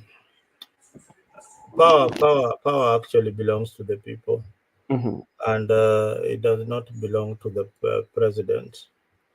So it's a wishful thinking that you will not hand over power. We have not reached a state where, or we have not witnessed a place where a president has been defeated in our country, and he has refused to hand over power. I don't know. I cannot preempt the chaos because I'm already seeing chaos in the streets because of one death of Albert Ojwang. I wouldn't want to preempt what can happen. Maybe there'll be a state of emergency. Maybe, I don't know, people will be detained, jailed. so many chaos will happen on that particular day. But we have not reached that point as a country. Democratically, we have evolved from that kind of rhetoric that Yes. when you are defeated, you cannot leave office. I think the constitution has surpassed that, Yeah. unless you are living in a different country. That's why I'm saying these leaders are reading from the old page. This is a new Kenya. This is not the Kenya of yesterday. This is not the Kenya that you'll have your way. Look at the stories of Albert. They are pushed until the IG deputy is out. Look at the story of the finance bill 2024. What happened to it? There is many examples of where the government have been pushed to works. Yeah. So the people can rise against you, and there is nothing that you'll do about it. Yeah. Okay, and if just to remind you, this was on September 9th, 2022, and this is what former president, or would I say that President Uhuru Muigai Kenyatta, I will hand over power, I quote, on Tuesday, while smiling because that is my constitutional duty, and I had promised a smooth transition. After that, I will become a normal citizen, and my leader will be Raila Odinga. Today, you may think you have denied him, Raila Odinga, an opportunity to lead this country, but you have just denied yourself an opportunity to have a person that would have united and healed this nation. That's what the former president Uhuru Muigai Kenyatta said that was on 9th September, and this is what President William Ruto said on 13th June 2025. I quote, "We cannot hand over to people with no plan. All they keep saying is Ruto must go. How will that one help them? They have no plan to do anything." That is what President William Ruto said. And if you compare the two leaders, they are both communicating here about the power, because both of them, Uhuru was speaking that when he was the president. I think he was going out. I know that was the end of his term, and the president, William Ruto, is still in power, and he believes that. Now, as we look at the constitution, and they say that power belongs to people, and the people who are voting. And the people, when they vote, people do not vote based on what you have decided to do for them, or based on your manifesto. That is what make them to vote for you. But immediately you are voted for, or you are voted out, you cannot refuse to hand over power, or because the people are the people they are the people who are giving you the votes, and that their votes have to count. You see, Ben. Yeah. I want to give you an example of when Raila Odinga swore himself as the people's president. Yes. Now, he had no constitutional power. Yeah. According to Article 2 of the Constitution of Kenya, you can't exercise authority without the Constitution. You understand? Now, the Constitution is very, very clear about how we ought to hand over power once IBC declares you the winner of the elections. That is explained in the Constitution. Then there are also other legal mechanisms that you ought to follow within a stipulated time to appeal to the Supreme Court if there is any dispute of the election. You can just wake up and say, "Hey, you know what? I have been defeated, but I am not going to leave." Now, one, you are going against the articles in the Constitution. You are going against Article 141 of the Constitution of Kenya. You are going against the people. You are going against what you swore the time you were given that power to lead. So after elections, we have got a period where the president will be sworn in. But before he's swearing in, there is that period that period where you can appeal if there is any other issue that Yeah. you are appealing against. Mhm. But we have seen instances where Kibaki was sworn in the middle of the night. Did they follow the constitution? No, they didn't follow the constitution, and they didn't follow the law. What is required of the ceremony? What happened? So if you can copy and paste what happened in 2007, you can paste Mhm. it to 2027. That is exactly what will happen. If Yeah. President Ruto refuses to hand over power in 2007, then we'll have a Musumkate government. That is the only way that will cure the remedy. That is the Mm. only way that will cure the remedy. But if he loses with a popular vote, then you can be rest assured that he will leave office. He can decide to leave office gracefully, and he can decide to leave office disgraced, just like President Moi. So Mhm. let him not follow the footsteps of one Daniel Arap Moi and leave the office disgraced. Let him leave the office honorable, so that the next occupant of that particular office may Mhm. be a Kenyan of good morals, and a Kenyan Mhm. who is able to unite the republic called Kenya. Okay. Yeah. All right. Okay. Thank you so much, Mzalendo. And how I wish that even the leadership would understand that, and to know that the power belongs to the people, and to know that all this leadership, these are ni vitu ambazo ni seasons. Itakuja na itaenda, na kuna mwingine pia ataingia na itaenda. Makobura, wewe unasema vipi? Yeah, I also wanted to add on what a good friend has said, that Yeah. I think if it was hard for presidents or leaders to hand over power, I don't think it can be easy for them in these particular days or times, because of course we understand that they do have a lot of power, but Mm-hmm. remember the constitution also says that the power belongs to the people, and the people of course are the citizens. In I think, let's say for example, in a scenario where we go for an election, and then let's say that for example the president is defeated and someone else has to come in. I think Mm-hmm. that would have meant that the majority of the people of Kenya have spoken, and they want someone else. I don't think the president would have the prerogative of blocking someone who has been elected. And should that happen, it can trigger a lot of so many things, including things which are not there in the constitution. So I think it is not a good thought that Mm-hmm. a leader of the caliber of the president should be, talking about such kind of things. But what we've always seen, especially in this government of President William Samoei Ruto, we've seen Mm-hmm. him make some comments, and we've also seen his close allies make some comments. For example, on matters of politics and how they do their politics. There are so many things that we've seen.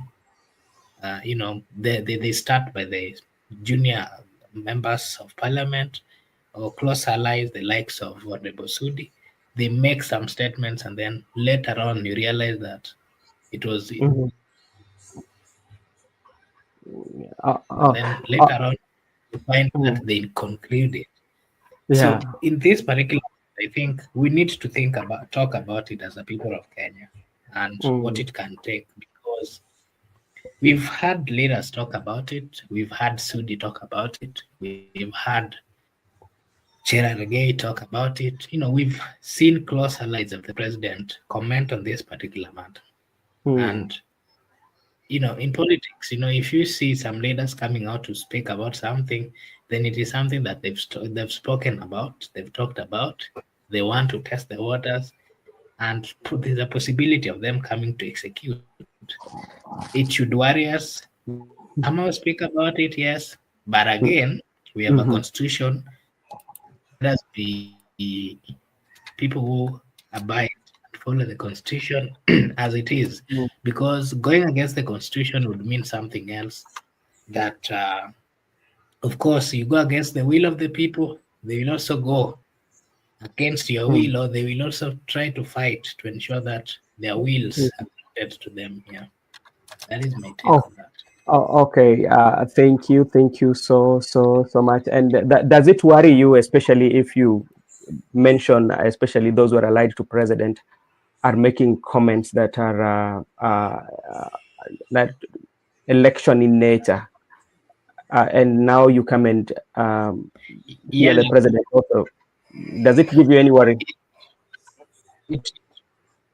It worries the people of Kenya, not just when some bad people speak about it. It is something that is worrying. And, you know, what people are saying out here is that why could, you know, we've had a constitution that we do follow. We've had, you know, people come and go. We've had very strong leaders in those particular offices.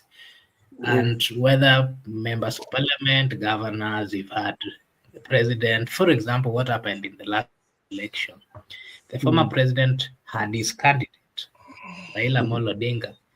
And the other day, I think I did give you a chronology of what really transpired on matters of rigging and all those things. Yeah. Makobura, Can you hear me? You're stuck on there. Can you check on your internet and come back, Mzalendo? Yes. As Makobura is checking on his internet now, let's at least switch gear for a moment and look at oppositions and what is happening. Do you see opposition are having solution to what Kenya is going through right now? Can you please tell me who is the opposition? Like where we are right now, we have what we call the loyal opposition. We have the Right Honorable Rigathi Gachagua. We have Eugene Wamalwa is in the opposition. We have Matiang'i too. They are in the opposition, holding in brief as opposition. And do you feel they have what it takes to answer these questions, the challenges that are facing Kenya? You see, I would say that the other group are only putting the government in check where the minority in government have failed because they have joined the government. If we had a strong minority in parliament that can check government, then the other group will be a bit relevant. Now, these are the challenges when we have a parliament that is controlled by one person who is the president and his friend Raila Odinga. So that is back to one party state where we have the leader controlling every other person who is supposed to doing the oversight. Now, the opposition are made relevant. Whatever little things they're saying, even if they don't make sense, that is what the people want to hear. Because right now, there is nobody who is oversighting the government. That role has been left to Gachagua. Gachagua and his team. Will they make a good alternative government? Yes and no. Yes, being that they have learned the mistakes from the previous regimes, they might not want to repeat the same. And no, because they have also been part of this corrupt system for a very long time, and they never raised any tangible queries on how the system was being run. all of them have been in most of them have been in Moi's regime. They have been in Uhuru's regime. They have been in this other one, this Ruto's regime. Mm. So did they raise any issues then? No. The issues for once Gachagua is raising now is because he's annoyed. He's not happy with what happened to him, which I think was also very unfair. Do you think he can make a good president? The answer is hell no, he cannot make a good president. He's more of a competent administrator and cannot be a unifying factor to this particular country. Now, this country needs one person who will obey the law.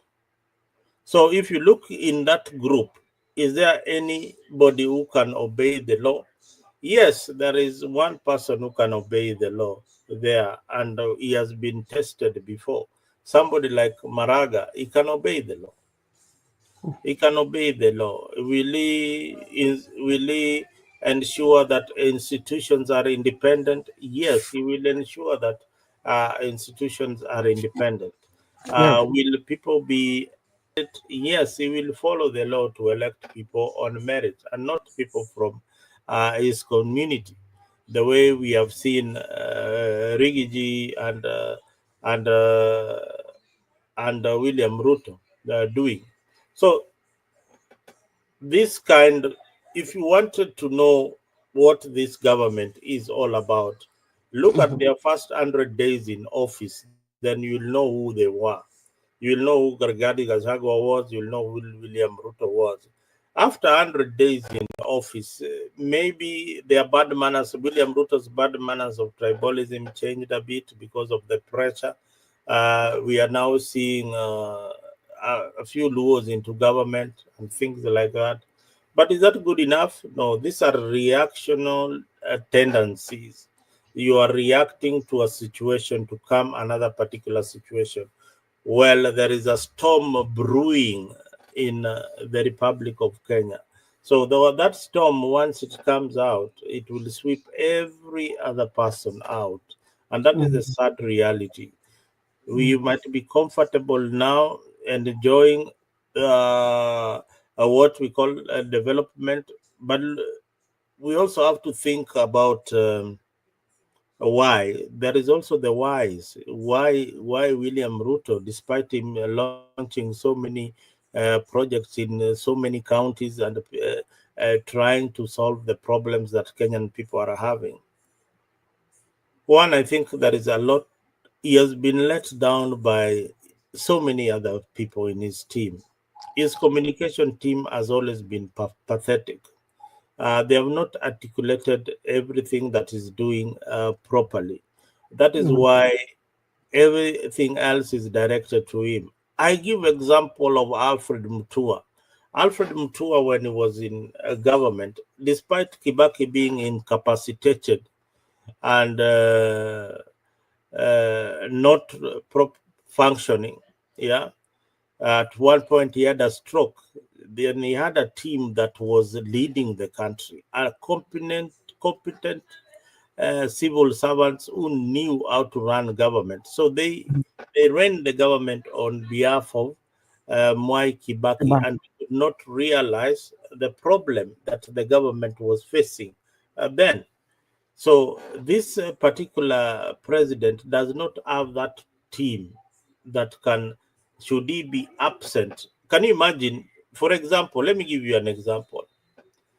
Tuseme Ruto is incapacitated, God forbid, incapacitated in some way or the other. Ni mgonjwa, he cannot perform his duty for a few months. Who is this among the people that you see in his government who can step up to the occasion and lead? Is number two, who is supposed to step up, is called Professor Kindiki. Do you think that Kindiki can hold this country together? You know, it's very difficult to say yes, and it's very difficult to say no, bearing in mind this. if you're very keen, there are very people who are very vocal around president. Just to mention, when you look at the likes of Farouk Kibet, you look at the likes of Oscar Sudi, and just say if something happens to the president, do you think they can allow any other person to get there? That's why I say no. Then secondly, when I'm looking constitutionally, then I would say, okay, maybe Kindiki can do it, but does it have the will? Does it have the free space to do it? Okay, let me ask you. You mentioned a few people. You mentioned the people who came into your mind that can put the country together. You mentioned Farouk Kibet, yeah? Because they're very vocal. Then you mentioned another one. You mentioned is called Oscar Sudi. Yeah. Now, those in your head, that is what is running as your alternative leaders to the presidency. No, do you know the reason why I mentioned them? Those are the people who will be calling the shots. Yes. Those are the people who will be calling the shots on behalf of the president, because they will speak with the president's voice. So those are the people that Mr. Kindiki will be getting advice from. All right. Mm. So don't sugarcoat it to be anything else. It is exactly what you have said. Now, can you compare that to Francis Mudhaura? No, Francis Mudhaura. Any of them coming close to Francis Mudhaura? No. Any? No. And then look at the entire cabinet of William Ruto. Do you see, like, Francis Mudhaura was very close to President Mwai Kibaki. He was not vocal in terms of political decisions, but he was working behind the scenes to ensure that things work right for the president. Now, these guys are not even working behind the scenes. They are in front of the cameras every day. And what they carry each and every day is some envelope full of 20 million Kenyan shillings doing what we call empowerment and parading MPs who are not loyal or who are loyal to the regime. Those are the tactics that you can only use to some village idiots out there. But people who are informed cannot buy that. I think on weekend, I don't know what that Farouk Kibet was calling out a member of parliament who she did not turn out for empowerment meeting. Yeah. You see, did you see that? So you can imagine he has got that kind of power. Then you can imagine that if you don't show up and you are a cabinet minister, if you don't show up to this is an elected member of parliament. Just imagine, this is an elected member of parliament. And is lecturing the elected member of parliament in our own constituency. But this is a member who probably does not agree with him or the decisions that they are making politically. So you see, these are people who are intolerant. They are people who cannot stand other people's views. And that is the reason why you find so many body bags, people dead, people missing, because once you dispute, why is Ojwang missing today? Yeah, a tweet. And then unauliza tumalizane na yeye ama tumalize, tumfanye aje? Tumdiscipline kidogo. Ati chapa yeye kidogo, wacha tuue hii mtu. Then you kill a human being, like you have brought some insecticide, doom or eat somewhere, you are spraying, unaua tu vitu vinataka, unajua. Now to cap it all, hata ijaisha kapolisi kengine pia ndio huyo kwa barabara, ndio huyo tu, yani unprovoked, and hata kuna kitu bemfanya. Maisha ngumu bana. Huyu jamaa hata huyo jamaa, that guy was standing in submission. I'm seeing from the social platform that is dead. Yeah, that's, and we just want people to Kibet wants a seat in the, okay. Yeah, that can be true, Mr. Cape. We saw that on the social media, but now we are waiting from the national where he was, if they can they can they can confirm to us. Makobura, I know you are tired and you want to go and relax. Zalendo, how many minutes do you have? No, I think we have done quite some time. You've done 2 hours of this particular show. You want to continue? No, I need to release you because, like, I don't want to keep you because I know both of you have something that you have to do Oh after yeah. this. But I would want to take this opportunity to thank both of you for being here and for us to have such a conversation. And I would also want to take this opportunity to thank Kipril, ingawaje hukukuwa nataka link una comment, but thank you for joining us and having a conversation and commenting on the social platform. I hope we will meet on the other platform. Laban Misiani, thank you so much. Gibson Corner, Father DD, thank you so much. I hope our mother is recovering well.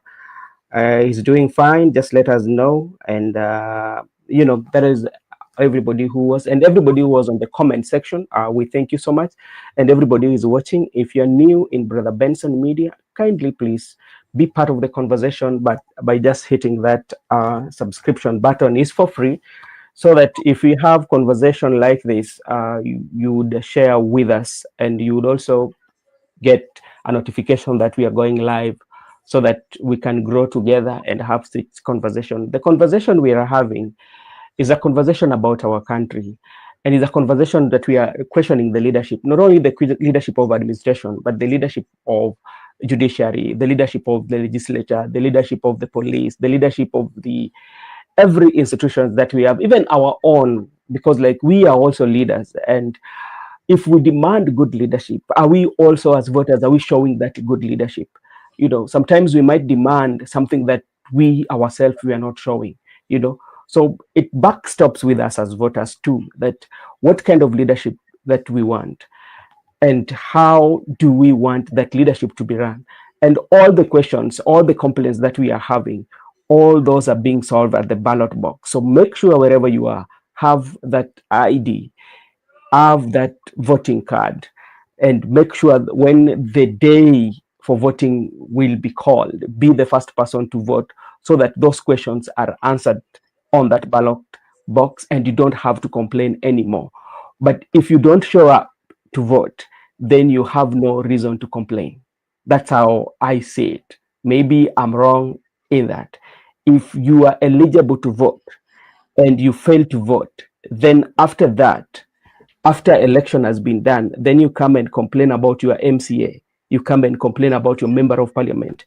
You come and complain about your governor, women rep, and everybody, including the president. Then you don't have the reason to vote. Everybody, you have to vote, then you can complain. But you cannot complain if you don't vote. Mzalendo, what do you think? Yeah, that was a good remark, Mr. Ben. And just as I said, that we have a responsibility. We have a responsibility, and viewers out there, we also have a channel called Afrique 24.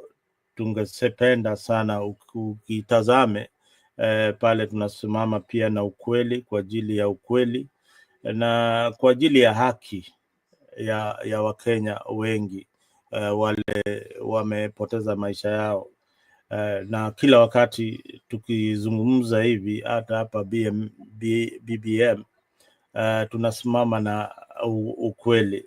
Na usiku wa leo mmeona kwa yale tumekuwa tukiyasema, kuwa polisi wanafaa wabadilike, na bwana rais unafaa ushughulikie hii idara ya polisi. Hawa sijui kuwa ni mafunzo hawana ya kutosha, ama ni elimu hawana ya kutosha, but kuna mambo ya dharura inafaa kufanywa katika idara ya polisi. na tusiendelee hivi, kwa sababu watu wengi sana wataaga dunia tukiwacha yapite, because it is barely 24 hours since you donated the 2 million to Albert's family. And here you go again. It is barely those 24 hours, barely. People are still discussing Eliud Langat, whether he resigned or he steps aside, or he should have been sacked, or what. People are still discussing that, or he should be prosecuted. Then there is this policeman again who is shooting. Then there are images of policemen looting looting shops. The images of policemen looting shops. We have gone so low as a country. As a country. Then we have got these gangs masquerading in the streets of Nairobi, and there is nothing being done to them. Yani watu wanatembea na rungu na polisi wanaangalia. Hii ni siku ya pili. Unajua ile siku ya kwanza pia walikuwepo, na leo pia ndio wamekuja tena. Leo walikuja na vishindo, leo walikuja na vishindo, walikuja na marungu, wakakuja na nini. Hizi vitu zote tunaonaga kwa failed states kama Haiti na nini. Yani we have allowed gangs to operate the streets of Nairobi in the name of democracy. What is this? And we have allowed talking points like people like Gaucho to be the people who are setting talking point for the opposition. Yeah. Ati sisi kama wafuasi hatutakubali Raila Odinga, hatutakubali hiyo. And we have allowed this man to talk on behalf of the biggest political party in East and Central Africa. Mimi kama life member wa ODM nina kistumu chama changu cha ODM. Kumbe we ni mwanachama, hatukukuwa tunajua kwamba we mwanachama. Mimi ni kama William Ruto, sisi ni life members, hakuna mahali unaweza tupeleka. Najua tukikosoa si basi mkae na kikao, muite kikao, mzungumzeane, mseme mambo ambao vipi, mambo tutaendelea vipi. Kama wale wazuri kama mimi hawana sauti kwenye kila chama. Watu wale wana sauti ni hiyo group ya kina Gaucho, kina mwingine anaitwa Matakwei, mwingine huko Korogocho anaitwa hao ndio sasa wanaendesha, wanatoa kauli ati sisi kama wanachama Raila Odinga tutafanya hivi. I mean, this is what we have become. Unanielewa? Sisi tunakuwa hivyo. Ukiona Nuru Okanga almost 1 hour anatoa kauli ya chama.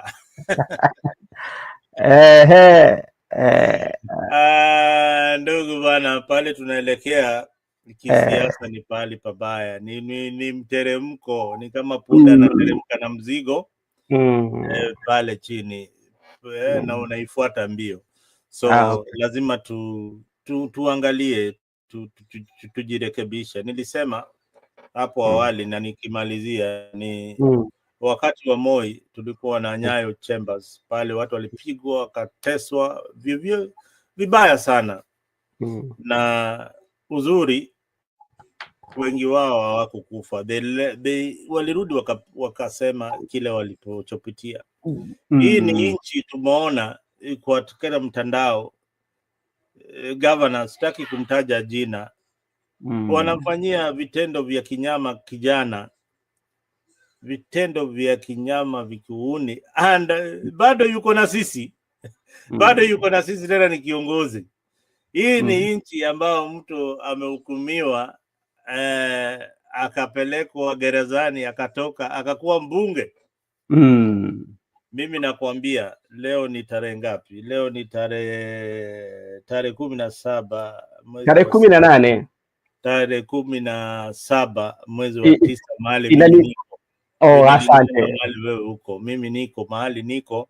Wacha niseme tarehe yangu. Mahali wewe huko pande hiyo. Mimi mahali niko ni tarehe 17 mwezi wa 6 mwaka wa 2025. Bwana Eliud Lagat atawachiliwa uhuru na atakuwa governor mahali anatoka. Sawa. Ni hayo tu ndio naweza waacha nayo. Hiyo kwa Kiswahili tunaita utabiri wa siasa. Kuna wale ambao wanatabiri, wanaangalia miaka na mimi pia ukiangalia kwa undani nimetabiri siasa. Hata mimi mwenyewe nimetabiri kuanguka kwangu kama mgombeaji na nikawacha. Ulianguka. Ninaweza tabiri wewe hii matokeo itakuwa namna hii. Wakati nilikuwa nawaambia Bwana Raila ataanguka, mlikuwa nasema nini? Hata huyu jamaa yuko hapa alikuwa anasema nini? Bwana Obura alikuwa anasema tofauti sana. Alikuwa anapingana na mimi hata ni vile vile tu ndiye angeweza fikisha. Lakini hii ndio ile group ilikuwa napingana na mimi vikali sana. Haiwezekani. Unajua lazima kuna watu wamepewa kipawa ya kutabiri. Wewe ni mmoja wao. Mimi ni mmoja wao. Mimi nimepewa kipawa ya kutabiri. Hebu nitabirie, kwa sababu mimi nataka kujua miaka 10 zijazo mimi ndakuwa wapi, kwa sababu alafu nikuwe nikiishi nikijua mimi ndakuwa wapi, kwa sababu uko na hiyo uwezo. Ni wachache sana wako nayo. Wewe miaka 10 ile inapokuja utakuwa mwanahabari, utakuwa mwandishi, utakuwa mtu wa kuandika, utakuwa kama Ngugi wa Thiong'o, wale wa kuandika vitabu na kutabirisha. Lakini kwa mambo ya siasa wewe si mwanasiasa sana. Siasa inataka ile roho ya kuwa ile roho bado una bado uko na kauoga kidogo kwa roho yako, bado una kauoga kidogo. Huwezi jua, lakini mimi naweza iona. Lakini unatamani sana kuwa mwanasiasa, lakini kale kauoga bado kako, unanielewa? So hiyo uoga kutoka kidogo utakuwa mwanasiasa. Lakini ila wewe ni mwanafunzi, wewe ni mwalimu wa siasa, utafunza watu wengi na vizazi vijayo mambo ya siasa na mambo vile inafaa vile mambo inafaa kutendeka kwa society ambayo inafuata ratiba na kanuni za sheria za katiba yetu ya Kenya. Unaelewa? Nakuelewa kaka. Mimi sasa sina wasiwasi. Mimi wewe Ben unataka kuishi maisha mzuri, maisha ile na mimi nitakuwa president. Ama mimi wewe Bwana Ken Obura lazima ukuwe na msimamo kali. Mahali unatoka kama ni Kisumu, wapi ni watu wana msimamo kali ya kisiasa. Ukipata MCA wako ama mbunge wako mpige kofi, utapata kiti.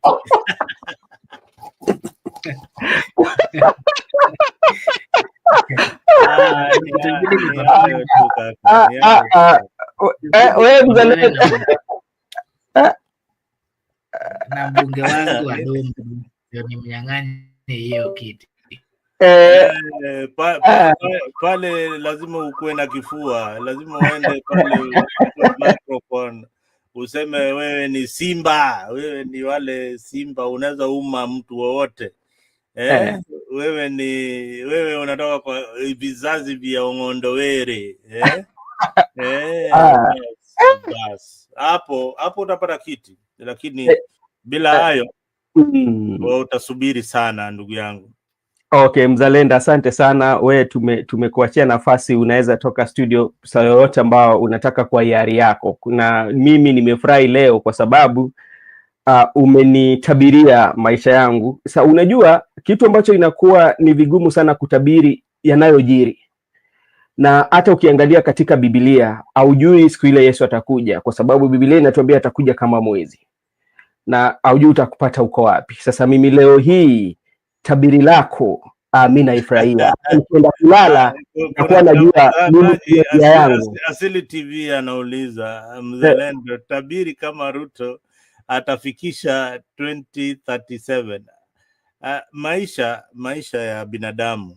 Maisha ya binadamu mambo kama kifo hiyo, sina kipawa kama hicho ya kutabiri maisha ya mtu, lakini mambo kama siasa, hii siasa vile inaelekea, nina uwezo wa kukuambia. Wacha niwaambie watazamaji wako, kwa sababu pengine huu ndio muda niko nayo peke yake nao kwa siku ya leo.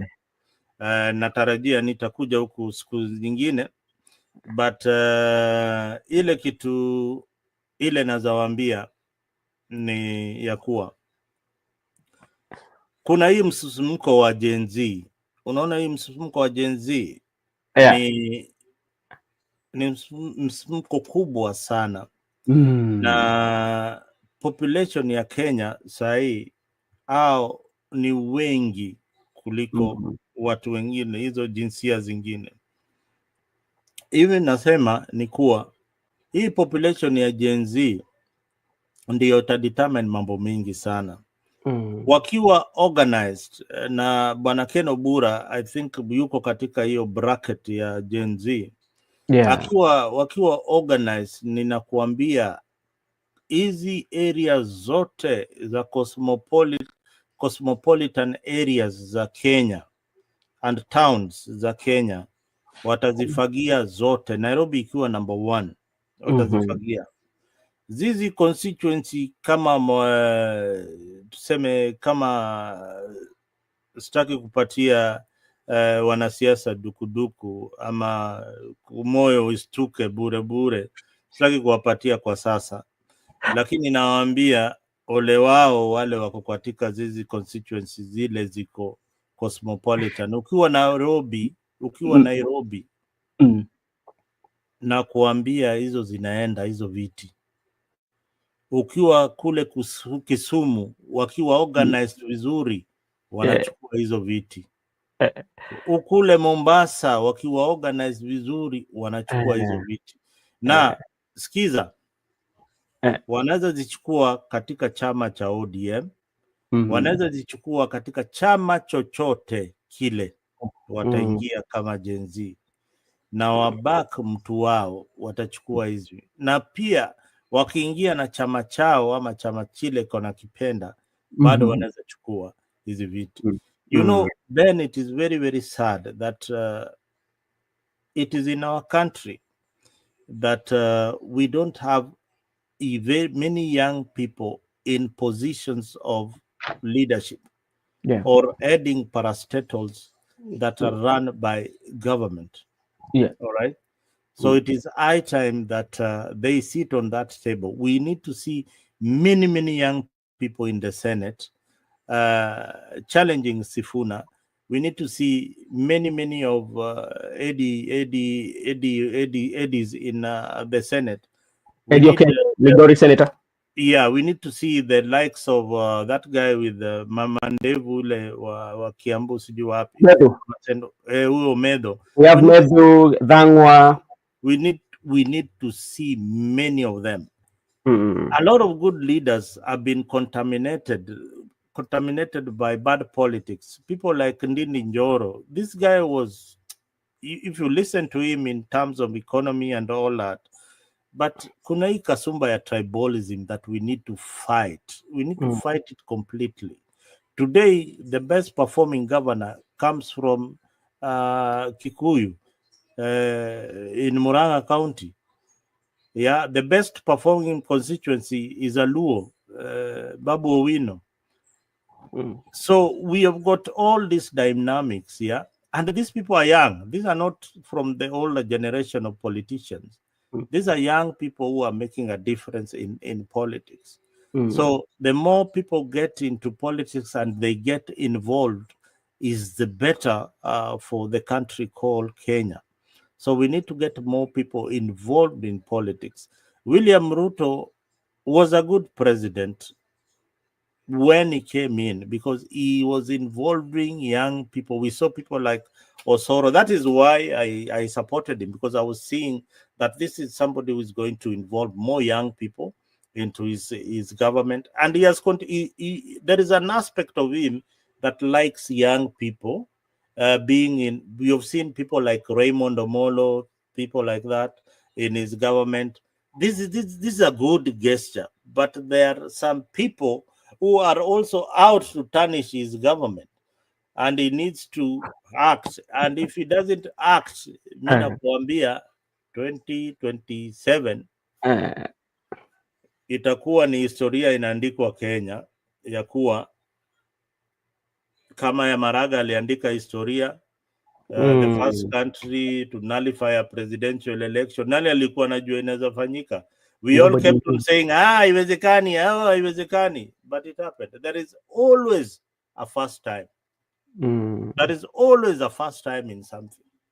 Okay, Mzalendo, asante sana kwa msemo zako, kwa sababu ni maneno mazito, hatuziwezi chukulia tu hivi hivi, kwa sababu hata kwa umri hapa tukiwa we ni kama mtu ambaye amekula chumvi ya kwanza, pia ni kama mtu ambaye labda amekaa na wazee wa kijiji, unatuelekeza vizuri. Hatuwezi pitisha amri zako, yale ambayo umesema, na pia tutatilia manane sana sana kama ndugu yangu Marco Bura ambaye ako katika hicho kikoba cha kizazi kipya, ambao wanapigania sana, wanataka mambo mengi. Inafaa wakae chini na wapige darubini na wajipige msasa, wajua wao wanataka nini. Lakini wasipojua na wasipojua pia watakosea.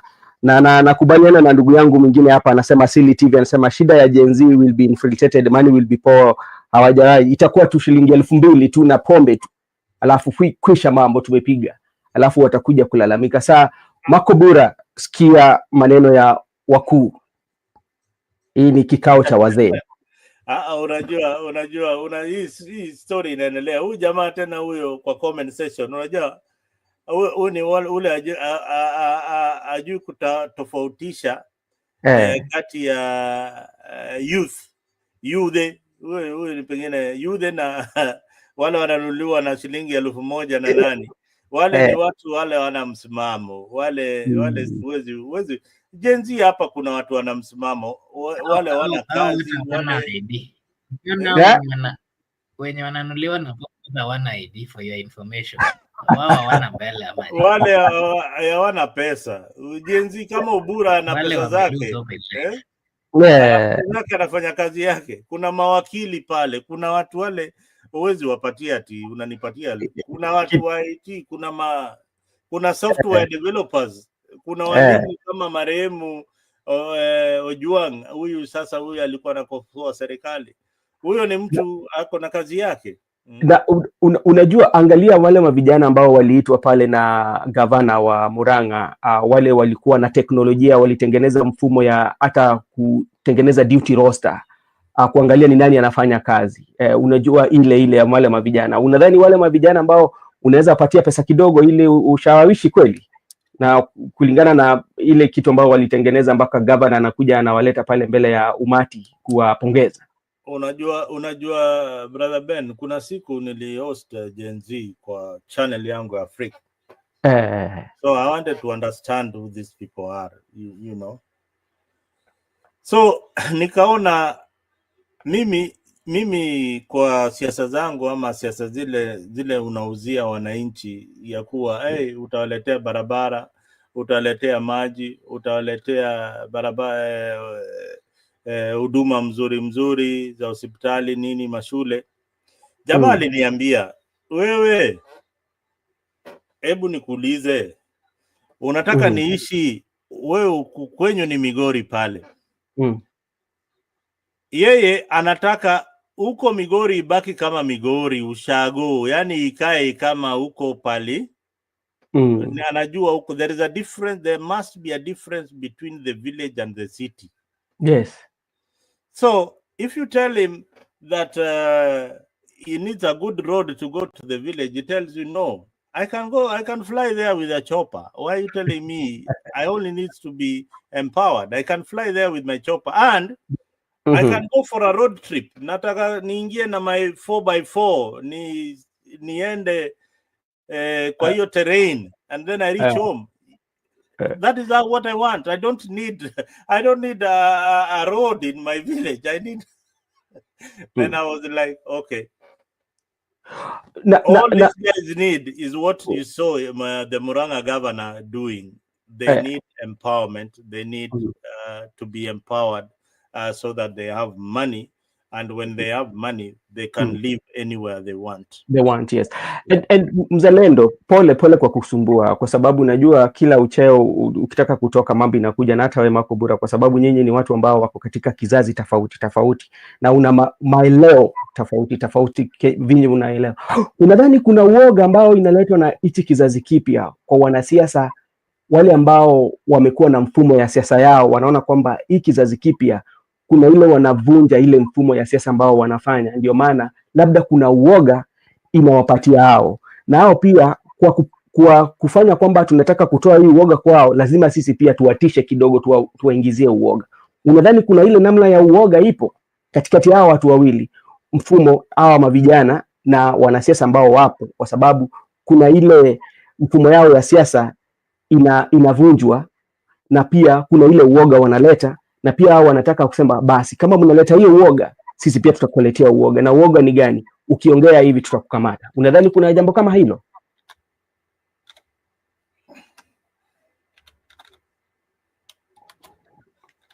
Makobura, kama Mzalendo baada anafanya kazi, unadhani kuna uoga mali? Unasemaje? Nasema okay, Makobura enda, alafu ndamuuliza Mzalendo kabla hajatoka. Hii ndio mwisho, alafu natoka tukaka. What I can say is that it is true, the old political class, there's some fear that has gotten into them because of the rise of Gen Zs. Because remember, it's the first time that Gen Zs are coming and there's like stopping and changing the political landscape. They are coming up with some strategies that, you know, the old political class were not really used to. You know, people were used to, Raila will tell them, let's go for demonstration, and they will all go for demonstration. But this time round, the youths, they can plan it via social media, and you see them on the street. Of course, it is a threat to the political class, and especially those who have always been in the political limelight. And that is why you even saw them trying to, you know, as much as they had different political views, they were trying to come together to try, you know, save themselves so that they are not edged, they are not removed from the political limelight. And that I can assure you, even going forward 2027, we are going to see quite a number of the non-political class being elected out. I mean, just because the youths are coming with different views, different needs, and they are actively getting involved this time round compared to what has been happening previously. Okay, asante sana. Mzalendo, Mzalendo, labda unadhani kuna uoga? Unajua lazima nikuelezee vizuri. Ile kitu iko Kenya ni kitu inaitwa class wars. Ukiona wakati bwana Raila Odinga kikampeni ile uchaguzi ilipita, alipromise vijana wale hawajaajiriwa shilingi 6,000. Na usidhani alitokea tu na hiyo shilingi 6,000 mahali tu akafikiria ati hapana. Ni wadadisi wa siasa walimwambia since huyu jamaa William Ruto ameenda na maaslas, yani watu wale hawana kakitu, wewe enda na hii narrative ndio uweze kupata hii group ya wapiga kura. Now what has happened is that hao watu wote wameshakosa hii group. Ruto alienda akawapata, akaingia katika serikali na hii narrative ya Asla versus dynasty, of which Raila was the dynasty. So it was the poor against the privileged. Yeah. Now today, who are the privileged in our society? Kila mtu ukiangalia constituents wako, hata ukiangalia Ken Obura hapa amekuwa kwa siasa, maisha ile anatamani kuishi vizuri ni maisha ya mwanasiasa. Maisha ya mwanasiasa, ako na bodyguard, ako na hela ile anapewa which he cannot account for in name CDF. Ako na vitu zinaitwa sitting allowance, ako na housing loan ile anapewa, na ako na car loan zile anapewa every time akiingia katika bunge. So akiingia mara 3 ako na nyumba 3 ama 5, akiingia mara 4 ako na magari zile anataka, na hizo CDF bado atazimiliki, ataweza kumanipulate, ingawaje au danganya ya kuwa hii kitu iko independent ama nini, but they can always manipulate the CDF. Now hiyo ndio maisha ile iko hapo Kenya. That kuna watu wale wako juu sana na wako juu zaidi. And I gave you the example of a driver ule anapeleka mbunge. So hii vita unaona kwa barabara, hii vita si ya ukabila. Hii vita ni ya wale wako katika bunge na wale wako nje ya bunge. Hiyo ndio vita inakuja katika election ya 2027. It is us against them. Unanielewa? Nakupata vizuri. It is us against them. Wale wanatunga sheria zile wale wanatunga sheria na wale wako katika wanamiliki zile contract za serikali.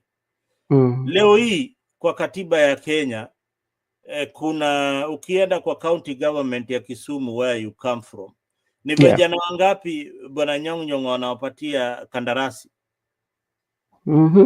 Ni wangapi? Hakuna. Enda county zote za Kenya uniambie ni vijana wangapi wanapewa kandarasi na hizi county. Hakuna hata moja. Hakuna hata moja. Either wanafanya na maproxy makampani zao zile wanajua, lakini vijana wanawekewa kitu inaitwa football tournament. Wanawekewa football tournament wacheze mpira. Wacheze mpira. So hii hasira imekuwa ikigather momentum. Kila uchao inagather momentum every time the rage is there. Now ila hasira ya mwisho ilitaonekana wakati wa finance bill. Hao vijana hawakujua nguvu zao, lakini walijaribu tu. Hawakukuwa na tamaa ya siasa. Hawajakuwa wakipiga kura. Hii group hajawahi kupiga kura. Lakini sasa wameona hapana. Kumbe tunaweza tesemesha hii serikali hivi, tuko wengi hivi. Tuko wengi. Tunaweza fanya rally bila kutoa pesa. Tuende kwa X-Space, fungua space sasa hii.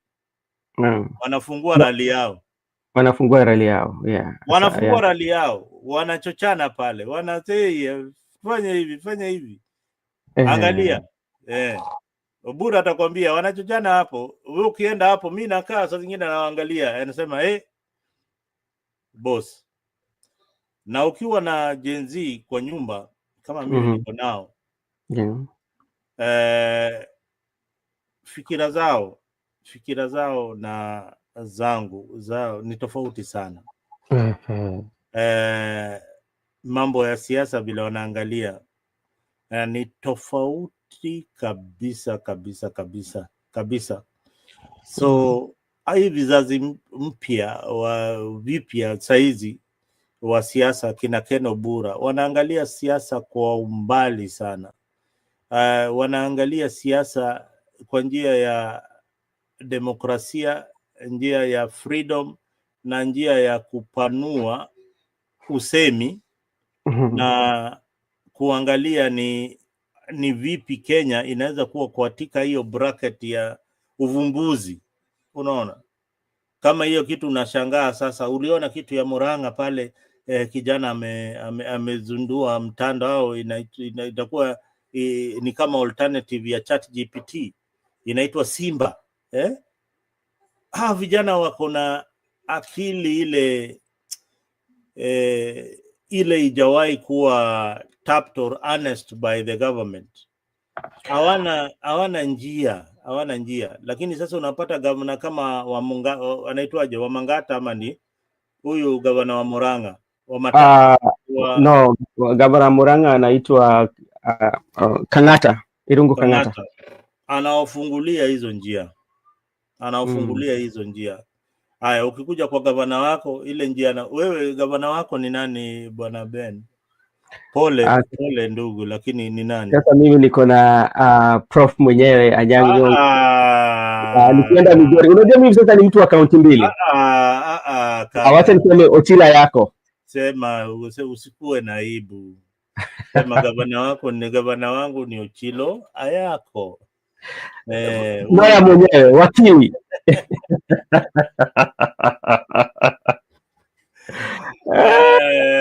Huyo ndio gavana wangu. Amekuwa ni mwanasiasa, amekuwa katika serikali ya Moi, amekuwa katika serikali amekuwa kwa siasa kwa muda mrefu kama mjumbe. Naangalia bado waelewi wananchi wanataka nini. Unajua cha kushangaza ni kwamba wakikutana na Mark Nyamita tu ni vita.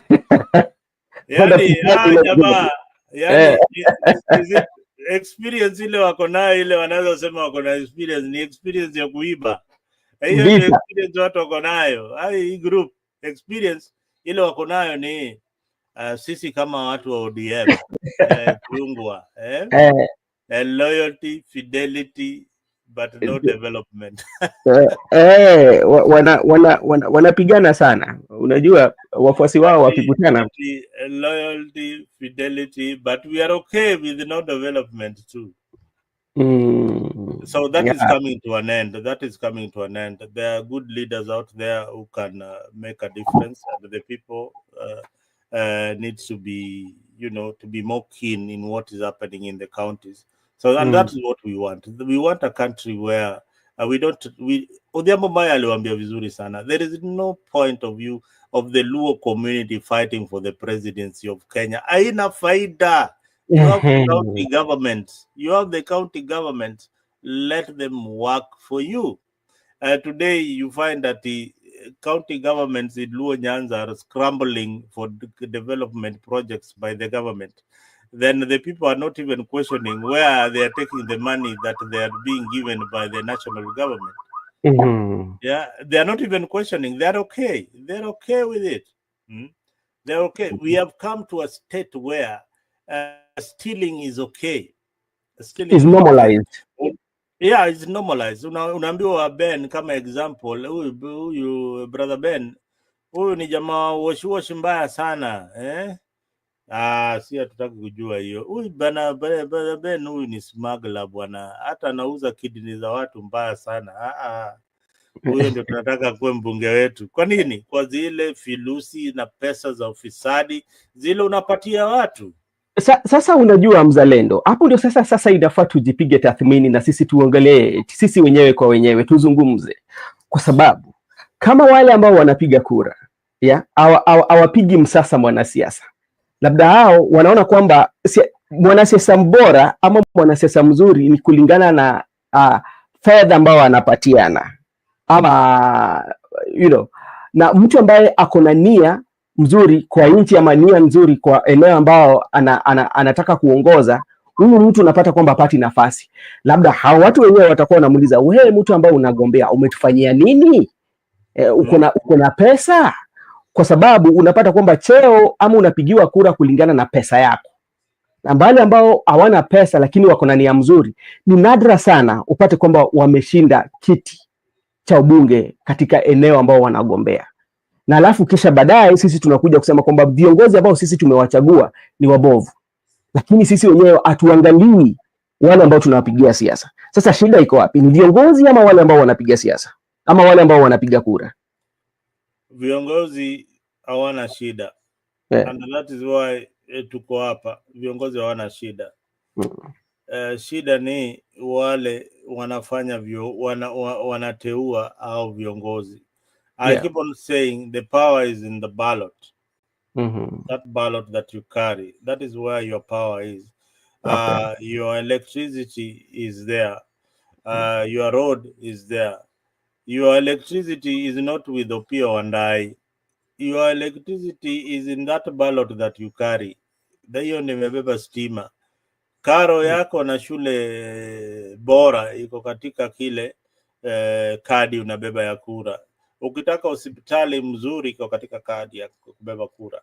Ndio posa sisi, mimi kama mzalendo, unajua every time we have to have a solution to some of these problems, and that is why we spend time on the social media, is that we've come up with County 48. County 48 is the 48th county in the Republic of Kenya. And this weekend, inshallah, we will be holding the first session of MCAs wale watagombea kiti cha kiti ile ndogo kabisa, ndio wakaaji wa Homa Bay katika constituency ile mimi natoka pale Ndiwa waweze kuchagua kati yao ni nani atakuwa MCA bora zaidi, by ensuring that huyu jamaa wamejua na wakati akamearticulate sera zake vizuri na akaziuzia wananchi. Then tuwapige msasa na tuwaambie, wewe angalia zile kura umepata hapa kwa mtandao, angalia zile issues zile wananchi wanaongea juu yake, angalia umeshindwa kuaddress hii particular issue, and these are the issues that we want you to address when you go to the county assembly. Then we move to the MP, hivyo mpaka presidency. Then we also look at overall how is your county of Migori doing, Brother Ben? If I invite you to the show, you will point for me, hey, bwana Ochilo yako hizi hospitali hazifanyi kazi, hazina dawa. These are things that you need to do. These are the ABCD. So that gives the governor a solution to the problems that are happening, that somebody out there in the executive is not able to tell them, or the MCA anaogopa kumwambia kwa sababu wanapora pesa za wananchi. So mwananchi wa kawaida anasema enyewe huduma za hapa ni hii, I don't have roads, I don't have medication in this hospital. So that way we can come up with good leaders and come up with a better way of giving civic education before 2027, so that people have informed choice and decisions when they face that ballot. Si ati umeenda kwa ballot to apenji nyathina, apenji wuoda, achua lueta kanye, aket kanye. Hiyo ni kuluga kusema, yani nimeenda kwa ballot na sijui nani nitampigia. Sasa unaambia mtu niweke kidole wapi? So unaona, tutataka kufika hapo, but tunataka huyo nyanya ama nani, by the time tunafika hapo amejua pale, akifika kwa ballot anajua ni Ken Obura, amemsikia na amesikia sera zake, na huyo ndio tunapigia kura. Okay, asante sana mzalendo, nashukuru sana kwa muda wako. Mark Obura, labda kama unaweza sema maneno zako za mwisho ndio kabla tufunge, kwa wale ambao wanatusikia ama wanatuangalia. Kile naweza sema ya mwisho ni kwamba I would specifically want to talk to the youth. I think the youth, they have a role to play, and they have the numbers, so they can change this, the bad things, the problems. We can change it. We can do so by making proper and good, when we make right decisions, we can always, change the leadership. We can always put those that we want, those who can work. We have that power. So I think it is right that the youth should come out. Ache hii mambo ya kukaa na siku ya kwenda kupiga kura unasikia wameenda clubs, wameenda wamechoka, wataki kutoka kwa nyumba. Yeah, they should stop that, because part of that behavior is what is causing us currently. We are currently suffering. We are having leaders who do not really care about, creation of job. just because we made the wrong choices. We still have time, we can still do it, and we need to stand up and ensure that from the MCA to the president, we give a chance to people who can really deliver for the entire country. That is my take. Alright. Asante sana ndugu zangu kwa nafasi ama kwa muda ambao mlichukua mkawa na sisi hapa tukipiga story ama tukikuwa na mazungumzo, swala ambayo inahusu nchi ambayo sisi wote tunaipenda.